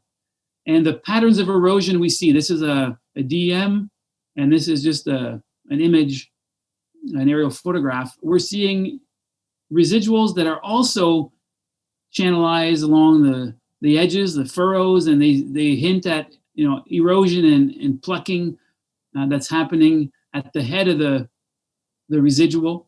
And it's, in terms of patterns of erosion, it's something that can be well explained hydrodynamically. When we have flows that encounter a positive step, we tend to have vortices that encounter the obstacle and then split and shed across the top, like here. So you run into basically an obstacle, but then the flow overcomes the obstacle and streamlines and streams, so focuses its velocity, its energy along these streamlines just past the obstacle. So you can picture, back to this image, that flows coming across Omak Plateau might encounter the edge of the basalts here, and it acts as a positive step, just like those little animations or those diagrams, and we then concentrate erosion along these streamlines that produce these long residuals along the edge.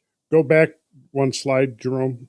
To this? And make sure that people understand that the diagram at the bottom, see that water is moving from right to left up over the escarpment. Correct. It's Good not point. coming down and flowing over it like a waterfall. It's moving in the opposite direction.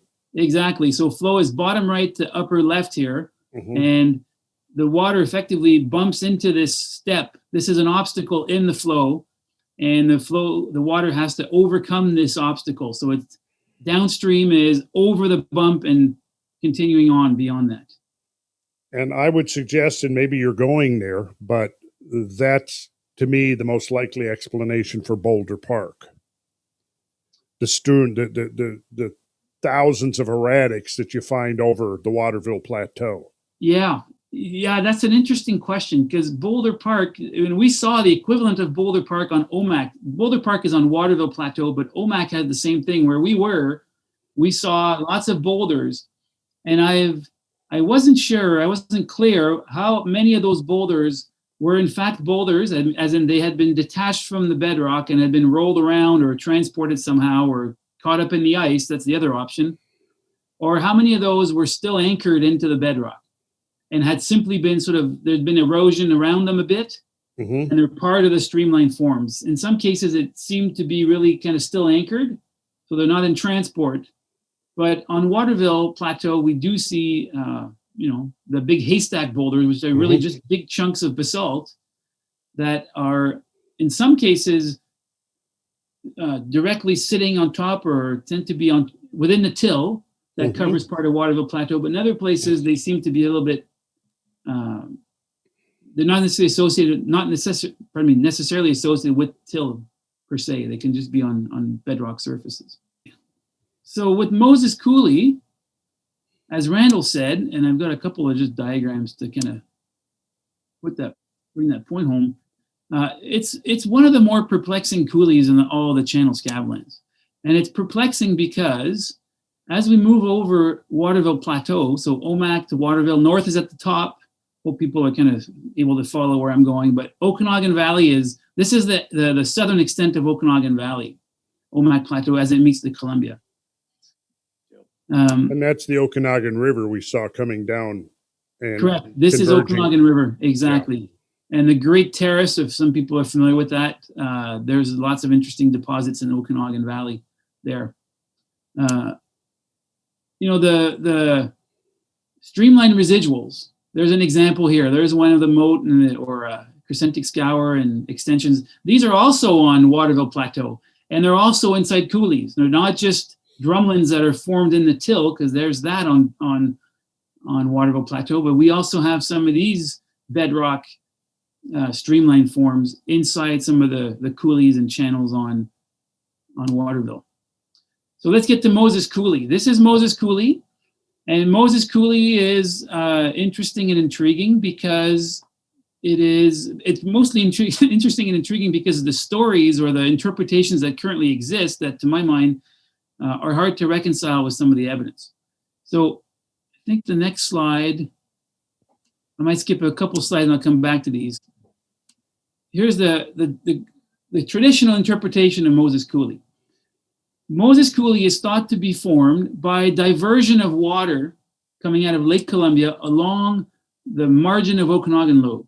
So what I've done here in light blue is I have outlined more or less the furthest extent, roughly, of Okanagan Lobe. And I say roughly, and I'll click back one because the moraine is quite clear in some portions. You can actually see it on this image very clearly up to here. But as you move into the eastern part of the extent of the Withrow moraine here, you kind of lose it. It's not quite as clear as it is elsewhere.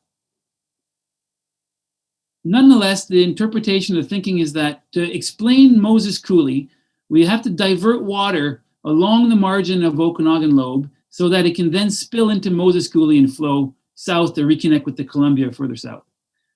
This all has to happen prior to having Grand Coulee eroded, because otherwise any water spilling out of Lake Columbia is captured by Grand Coulee and therefore never makes it to Moses Coulee.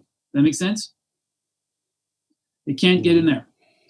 And then the thinking is to explain the fact that Moses Coulee extends northward, so it extends up ice. It's now well under portions of or formerly glaciated zones of it. So it's not just starting at the moraine, it actually extends up ice. Then we need to have some combination of Okanagan Lobe initially moving over Waterville Plateau, diverting water to Moses Coulee, and then moving beyond that position. And we know that, or the argument for moving beyond is because we do find some deposits of the Withrow moraine inside Moses Coulee, so it has to extend a bit beyond it. But the key thing is that Moses Coulee requires diversion of water.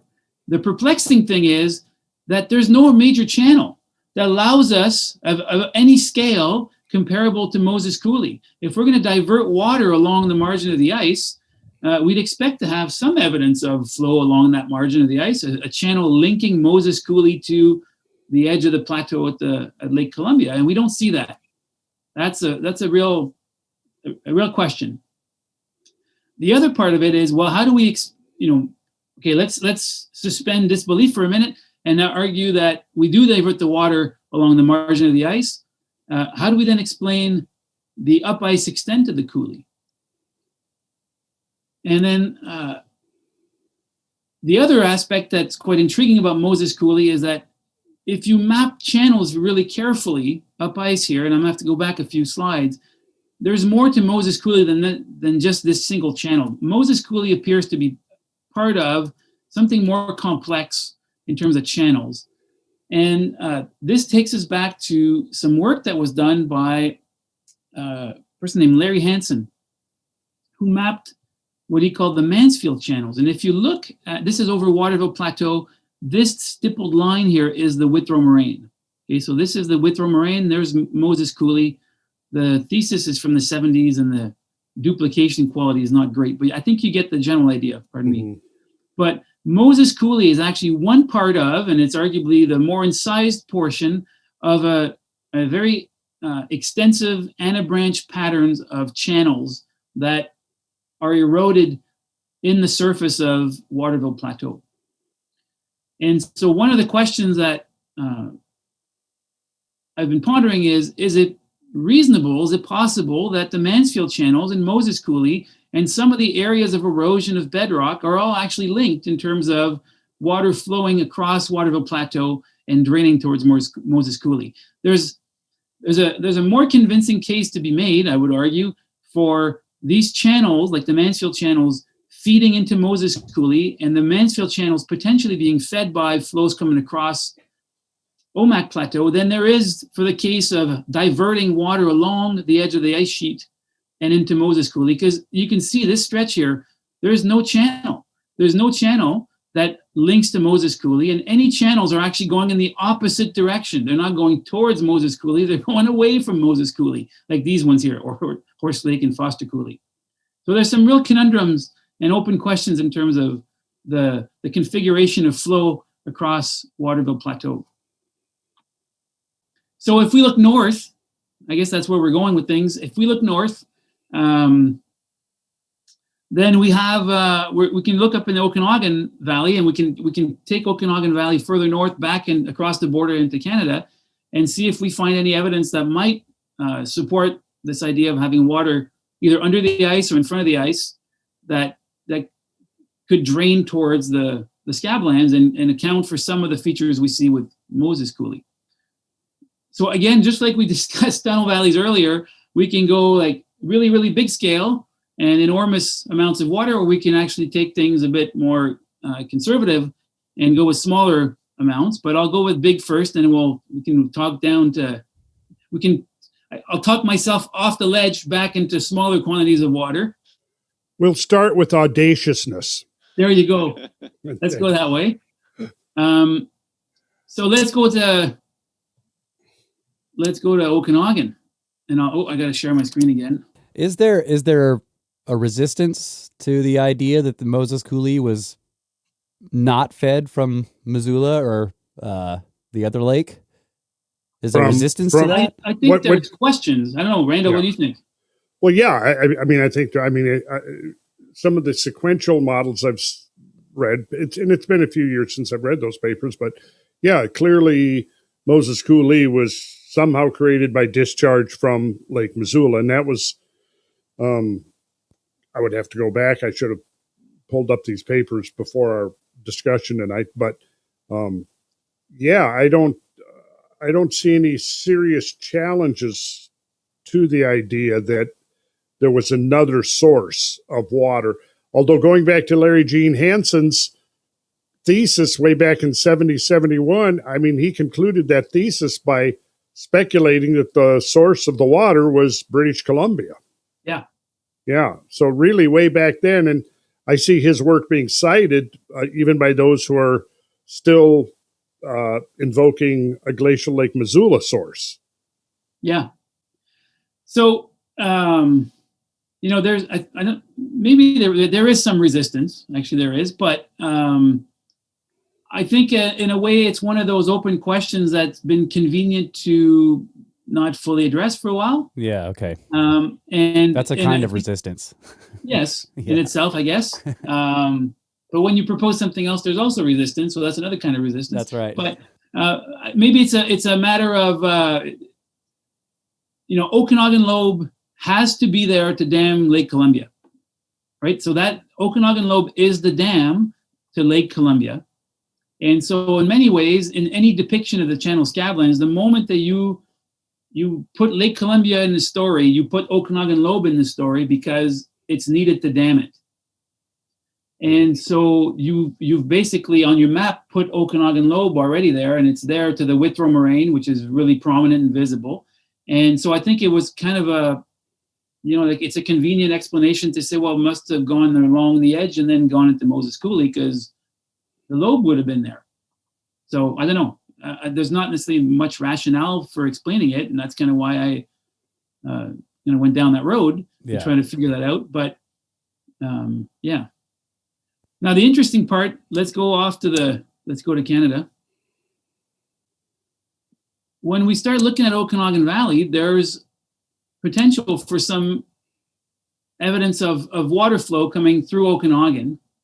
And so back to this slide, but we're going to be looking at this area mainly, especially the across the border. This is an area where I've done some work. And you're going to find some usual suspects in terms of tunnel valleys. There's a lot of evidence in Okanagan Valley for major erosion going through the valley. And what's quite notable is that the hillsides in the Okanagan, many parts are pretty much free of sediment. This is an area that's been fully glaciated. There was a lot of ice potentially in the valley during the peak of, or the glacial maximum. And there's, in some places, relatively little amounts of sediment. And one way to explain it is that perhaps some of it has been stripped away. And we do find that many of these areas that have been eroded are sort of these bedrock canyons. But if you plot the long profile, this is kind of what I was talking about earlier tonight. If you were to plot just the elevation change along the length of a channel, it has this shape. So it gains, in one case, almost 250 meters in elevation over just a few kilometers. And we were discussing earlier, like, what are the telltale signs of a tunnel valley? Well, it's the fact that you're recording evidence of pressurized flow, and that's going to happen under the ice. So many of these areas that have been eroded seem to have this convex profile. That pattern extends to various parts of Okanagan, and I'm not going to go through all the details, but these are all examples of the long profiles that you get if you plot the along the channel length. And so they've all got that hump shape or multiple humps. And that is something that we also see south of the Canadian border. There's Omak Plateau again. So there's Okanagan River, and the Columbia is just off the edge of this image. And we're seeing again some of these diagnostic up and down profiles, to me, all suggesting that they can certainly be interpreted as tunnel valleys in areas where there's been pressurized flow under the ice. So if you've got water flow going along the edge of Omak Plateau on both sides, potentially it's not that much of a stretch potentially to have it go over the top of the plateau. That is where we were seeing those coulees and those residual bedrock drumlins or streamline forms. You can even get bigger in your thinking. And if you actually look at the valley of Okanagan Valley itself, the full length of Okanagan Valley, at least to the Canadian border, is over 100 kilometers. It's a very deep valley, and it's also a very old valley. It's a valley that's it's Eocene, so it's somewhere around 60 million years old. But what's striking is that when you have a major valley system like that, with a lot of relief, and by a lot of relief, I'm talking here like many hundreds of meters of relief, it becomes a local sink for sediment. It's a collection point for rivers during interglacial periods, and it's also a place where you can accumulate a lot of glacial sediments during glaciation. And you can also produce lots of erosion and kind of clean out the valley of sediment in some part during glaciation. What's striking in Okanagan Valley is that it's extremely deep. If you read some of the water depth and also the elevation, some parts of the valley are actually eroded below sea level by 100 meters. Okay, so there's a lot of relief that's filled with sediment, and that sediment has been interpreted from some of the studies that have been done looking at some of the drillings through the valley fill. It's been interpreted mostly as a late Wisconsin fill, so it's relatively young. So you got a really old valley that contains a fill that's almost entirely composed of very young sediments, very young being, basically glacial times. And so that potentially speaks to lots of erosion during glacial periods and refilling. And a lot of the sediment that refills the valley that makes up this fill is outwash. It's glacial fluvial sediment. It's sand and gravel and a pretty good package of lacustrine sediments that also fill the valley.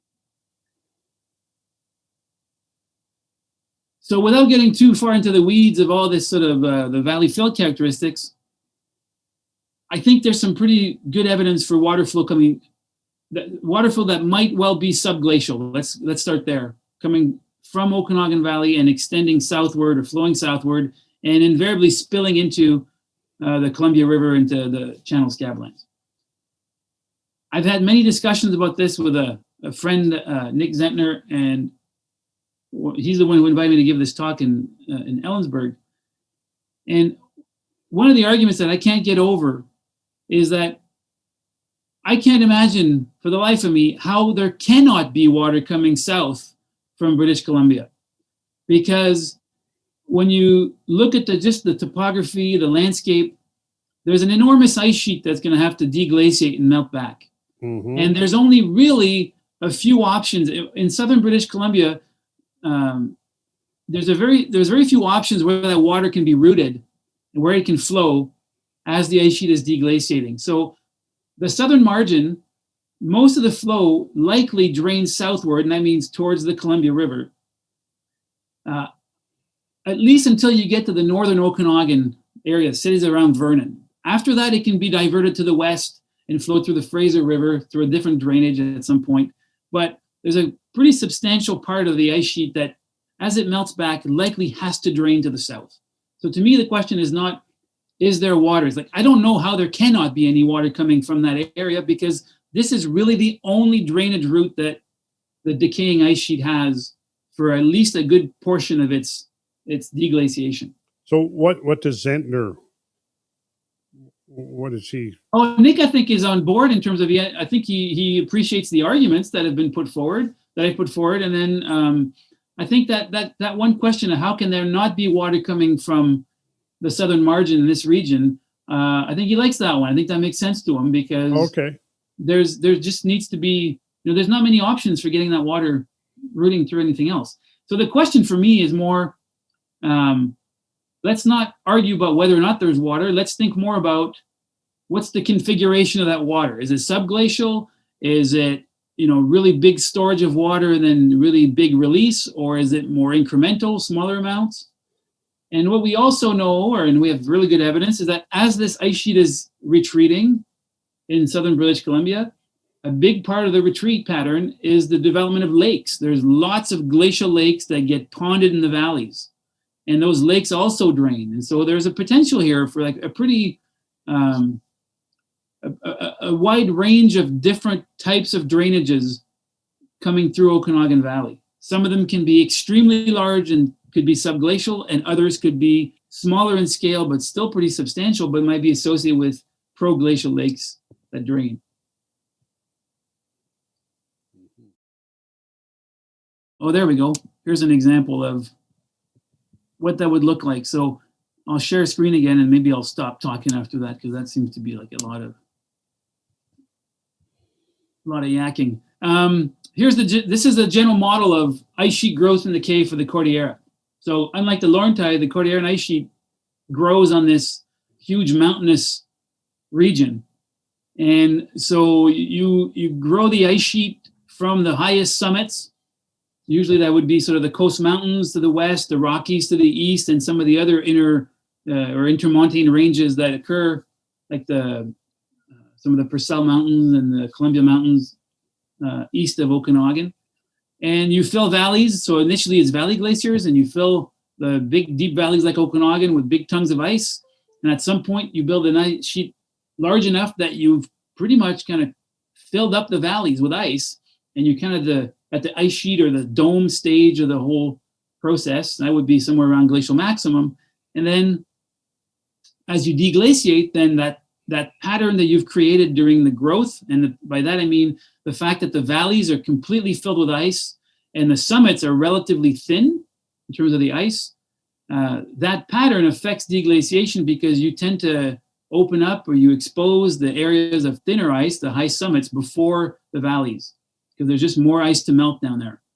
And those big tongues of ice become stagnant in the valleys, and they contribute to creating lakes. And that's the little blue sliver that you have down here. So that's an ice dam lake in one of the valley systems. And there was a very large one of these lakes in Okanagan, and there's many others in interior BC.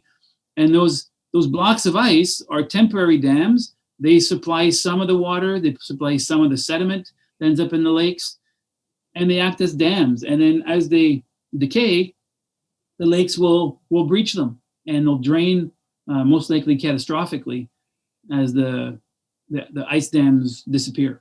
And so this is another part of the potential sources and mechanisms of delivery of water into the Channel Scablands to the south, again, because that's the only way that some of these lakes can drain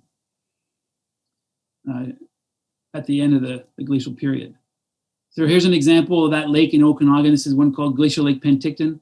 So the left image is the current extent of the lake, and the right is the extent or the footprint. Think of it. What I've done is raise the lake level to a height that we can reconstruct, and so it gives you an idea of the area that's flooded. And if you drain that lake, as a minimum, you're looking somewhere between 75 to about 125 cubic kilometers of water coming through the Okanagan. It could be more because the northern extent of the lake is not well constrained, but it gives you an idea of the range or the scale of events. And that lake is held back by a stagnant ice block, most likely near the southern margin of the lake here in Okanagan. So there's a lot of probably complex hydrological reconstructions and events that take place, and the Cordilleran ice sheet is probably it's well suited for that because there's just so much topography. It's a natural place to pond water, and it's a natural place to have stagnant ice that can then create lakes. And that topography, especially those really big, prominent north-south trending valleys like Okanagan, tend to be these major routes for the drainage of water. If you look at the major pathways of drainage during deglaciation in BC, they're all following major valley systems that are structurally controlled. I'm not sure what comes next, so let me just see. So this is just some of the options for configurations of flow. So one possibility too, and we were discussing it this morning, is that as you decay the ice sheet, you can also have water on the surface and it can drain to the bed and flow partially subglacially. And that's entirely possible if you think of the channels we see, like the Mansfield Channels on Waterville Plateau. Perhaps some of the pattern that we see is related to not necessarily an enormous subglacial flood, but maybe something a bit more modest in terms of having subglacial rooting of water, but generating that water on the surface of the ice sheet and then having it make its way through crevasses. This is a diagram depicting what happens in Greenland these days. So it's not complete fantasy. It's actually grounded in observations in this case. I had come up with a whole list of pros and cons for each argument. I don't know if we want to go through all these details, but what's interesting is maybe going back to what Bretz was suggesting. And one of the parts of the story that I had worked on is the possibility that if you take Okanagan Valley, for example,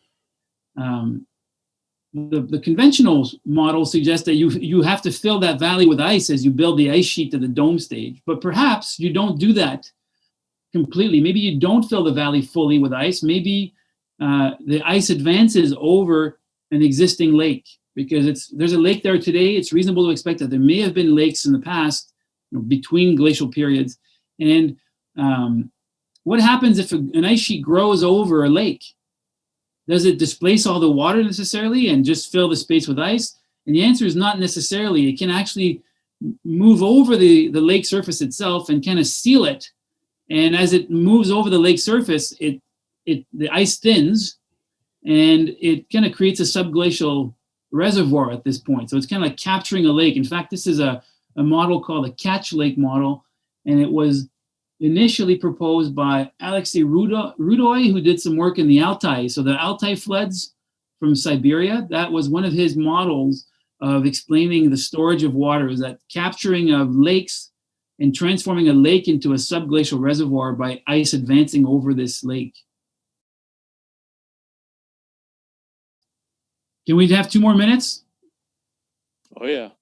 Okay, let me just see what I've got, because I left something hanging in terms of the we don't water. want to leave anything hanging. Exactly. So yes. So actually, it's related to Missoula, and what does the lake actually look like? So one of the questions, if we're invoking for Okanagan, anyways, subglacial storage of water, maybe in this lake that has a flat ice surface because there's already a lake there, does it actually make sense to have water in those parts?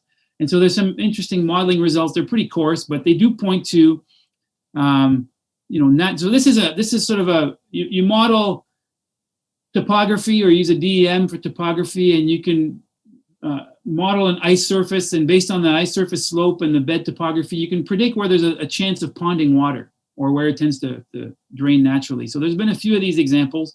These show you likely areas of ponding of water in across the Laurentide and Cordillera.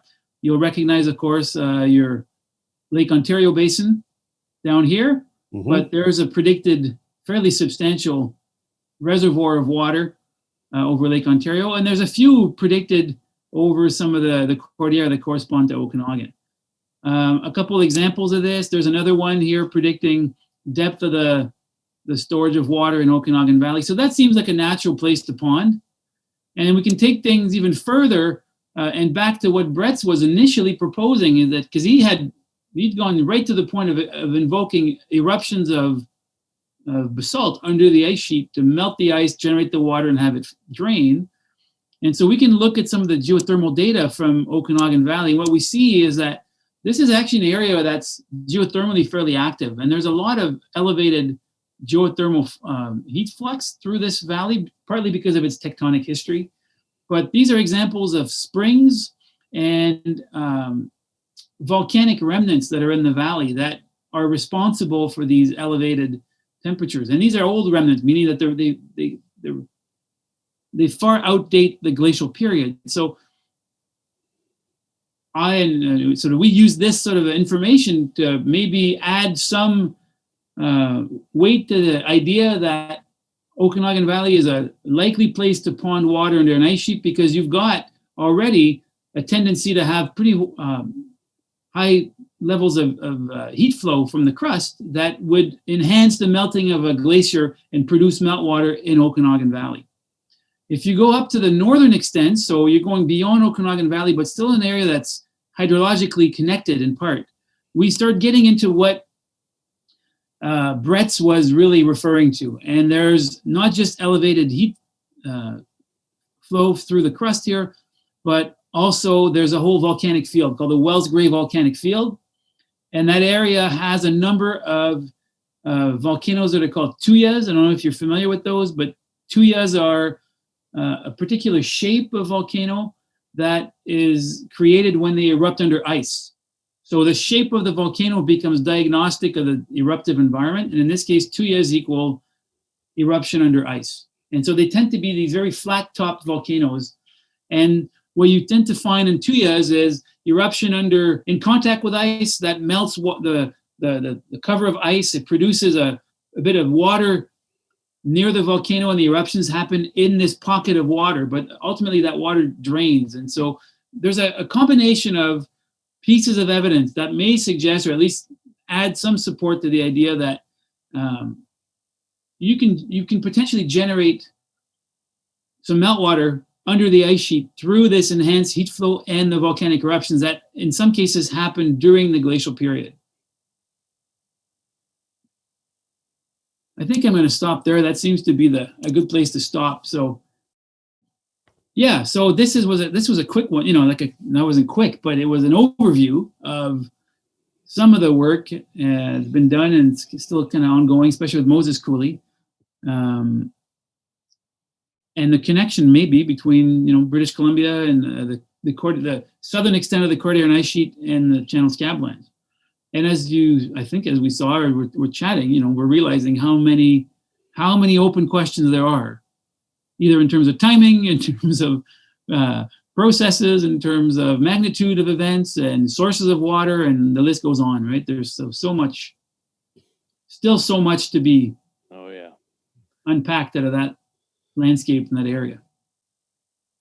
Yeah, it's interesting. It seemed like there for a little while, the thing was kind of almost settled once the geological community had kind of finally embraced Bretz's theories. When you come into the 60s and early 70s, you kind of see, I think, perhaps Baker's work in the 70s, maybe, in my opinion, kind of threw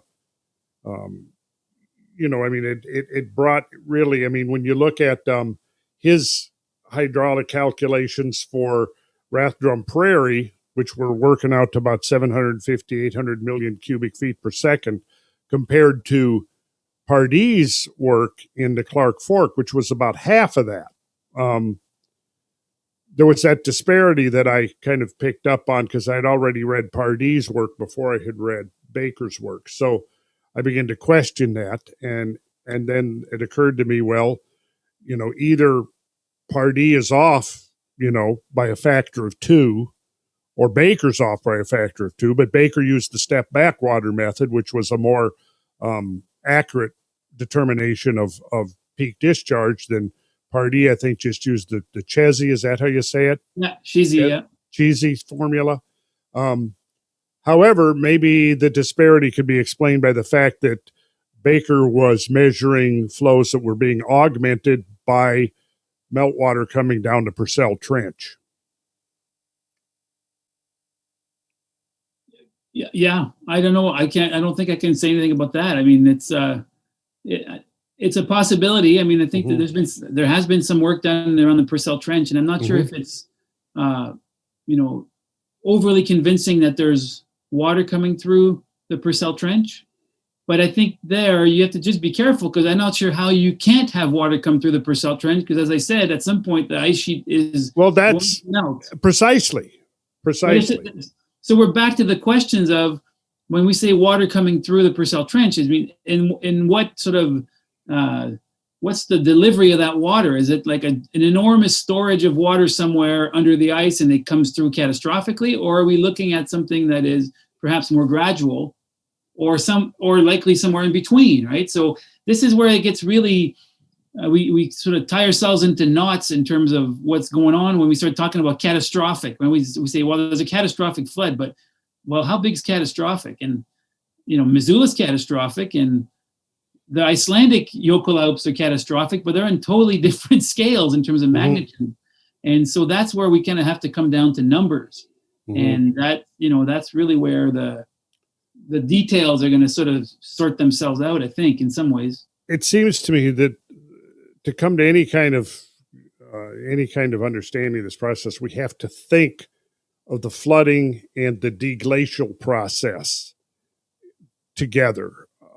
Because you keep bringing that back up. We have to think about, there was how many cubic miles or cubic kilometers of ice headed on that's pretty much all of that. The channel Scablands flows would have been like Cheney, Palouse, and Telford would have been Columbia watershed primarily. Moses Coulee would have been Okanagan. But then when you come over to the Rocky Mountain Trench, you've got that whole, which was all glaciated up in there. That was a lot of ice to melt. And when that ice melted, where did it go? Yeah, that's Missoula. Yeah. So, but like you said, boy, there's a lot of questions, and it's damn interesting. Very, always. Damn interesting. And once again, we can plan all we want, but spontaneity is the way to go. Awesome. That's right. Awesome episode, guys. Great show. Thank you so much. I hate to stop it. We're 220 plus, so it's a good chunk of material. Thank you so much, Jerome. Yeah, really. Yeah, it's fun to chat about this stuff. It's awesome. We'll do it again. Yeah. Well, there's more to be discussed, and we're going to be doing a trip in May. So I don't know if we'll have anything new to report, but we got a bunch of people who want to see it. So we thought we'd take them around to the usual places. We're going to, do obviously Grain Coulee and Steamboat Rock and Dry Falls, and we'll do Moses Coulee. We're going to get down as far as Wallula Gap. Yeah. And head over into the Palouse country. We'll, look at the Cheney Palouse, get down to Palouse Falls, where it intersects the Snake River and Steptoe Butte. So that's kind of where we're going to be. It's only going to be 5 days, but we may have a few extra days to do some exploring. That's right. Too. So where do you start? You start in Missoula? We have rented a resort at the south end of Grand Coulee in Soap Lake. Oh, yes. It's a suite of cabins. Yeah, it's beautiful. Yes, I know the one. We're just going to spoke out. We're going to base there and just spoke out day trips. You should sneak across the border. We'll come pick you up. Yeah. I don't think I can so far anyways. I'm not getting my vaccine for a few months. Oh, Okay, The well, border's Okay. closed yet. No rush. yeah. Maybe we can Zoom from the field or something. Oh, that'd Well, be yeah, cool. maybe one we of should. one of these we'll want to pull you in on for sure. Yeah. Yeah, well, we probably should plan on reconvening after we've done this next trip. Yeah. Yeah. Might be fun to, Yeah. Okay. because we'll do this next trip. My goal is after we do this next trip to have it all figured out. So we'll Yeah. get back to you on that. Now that Kyle and I are going to be there, we're pretty sure that It's a done deal. we're going to figure it Jerome, out. You know, we got it's it. just- Yeah, The magic's going to happen. that's right. Uh-huh. Yeah. Optimism. All right, guys, that was a Audacious fantastic confidence. show. Yeah. Yeah, very audacious. Exactly. Thank you All right, so much, guys, Jerome. so- Yeah. Yep. All right. Just quickly, Randall's got a newsletter that's coming out from randallcarlson.com. So get on the website and sign up for that to find out what we're up to. That's the best way right now. And we got a social media posts coming out pretty regularly. So that's fun. And those are cool. And we're happy with what's going on there with our manager, Laura, doing those things. And of course, you can now sign up for a free account on HowTube. And please watch us there. That's right. Awesome. Thanks, guys. All right. Yeah, Yep. check out HowTube, Jerome. What's that? Check out HowTube. HowTube? HowTube. Yeah. The HowTube project. That's like YouTube for. Yeah, but better than YouTube. Yeah. Smaller than YouTube, but better than YouTube. Okay. Okay. I haven't heard of it. What? It's You've heard of just it now? launched, Just Yeah, launched just launched basically with us as the primary channel, and they're adding new people, and it's about how to do things and education and knowledge and pushing the envelope a little bit without any censorship. There we go.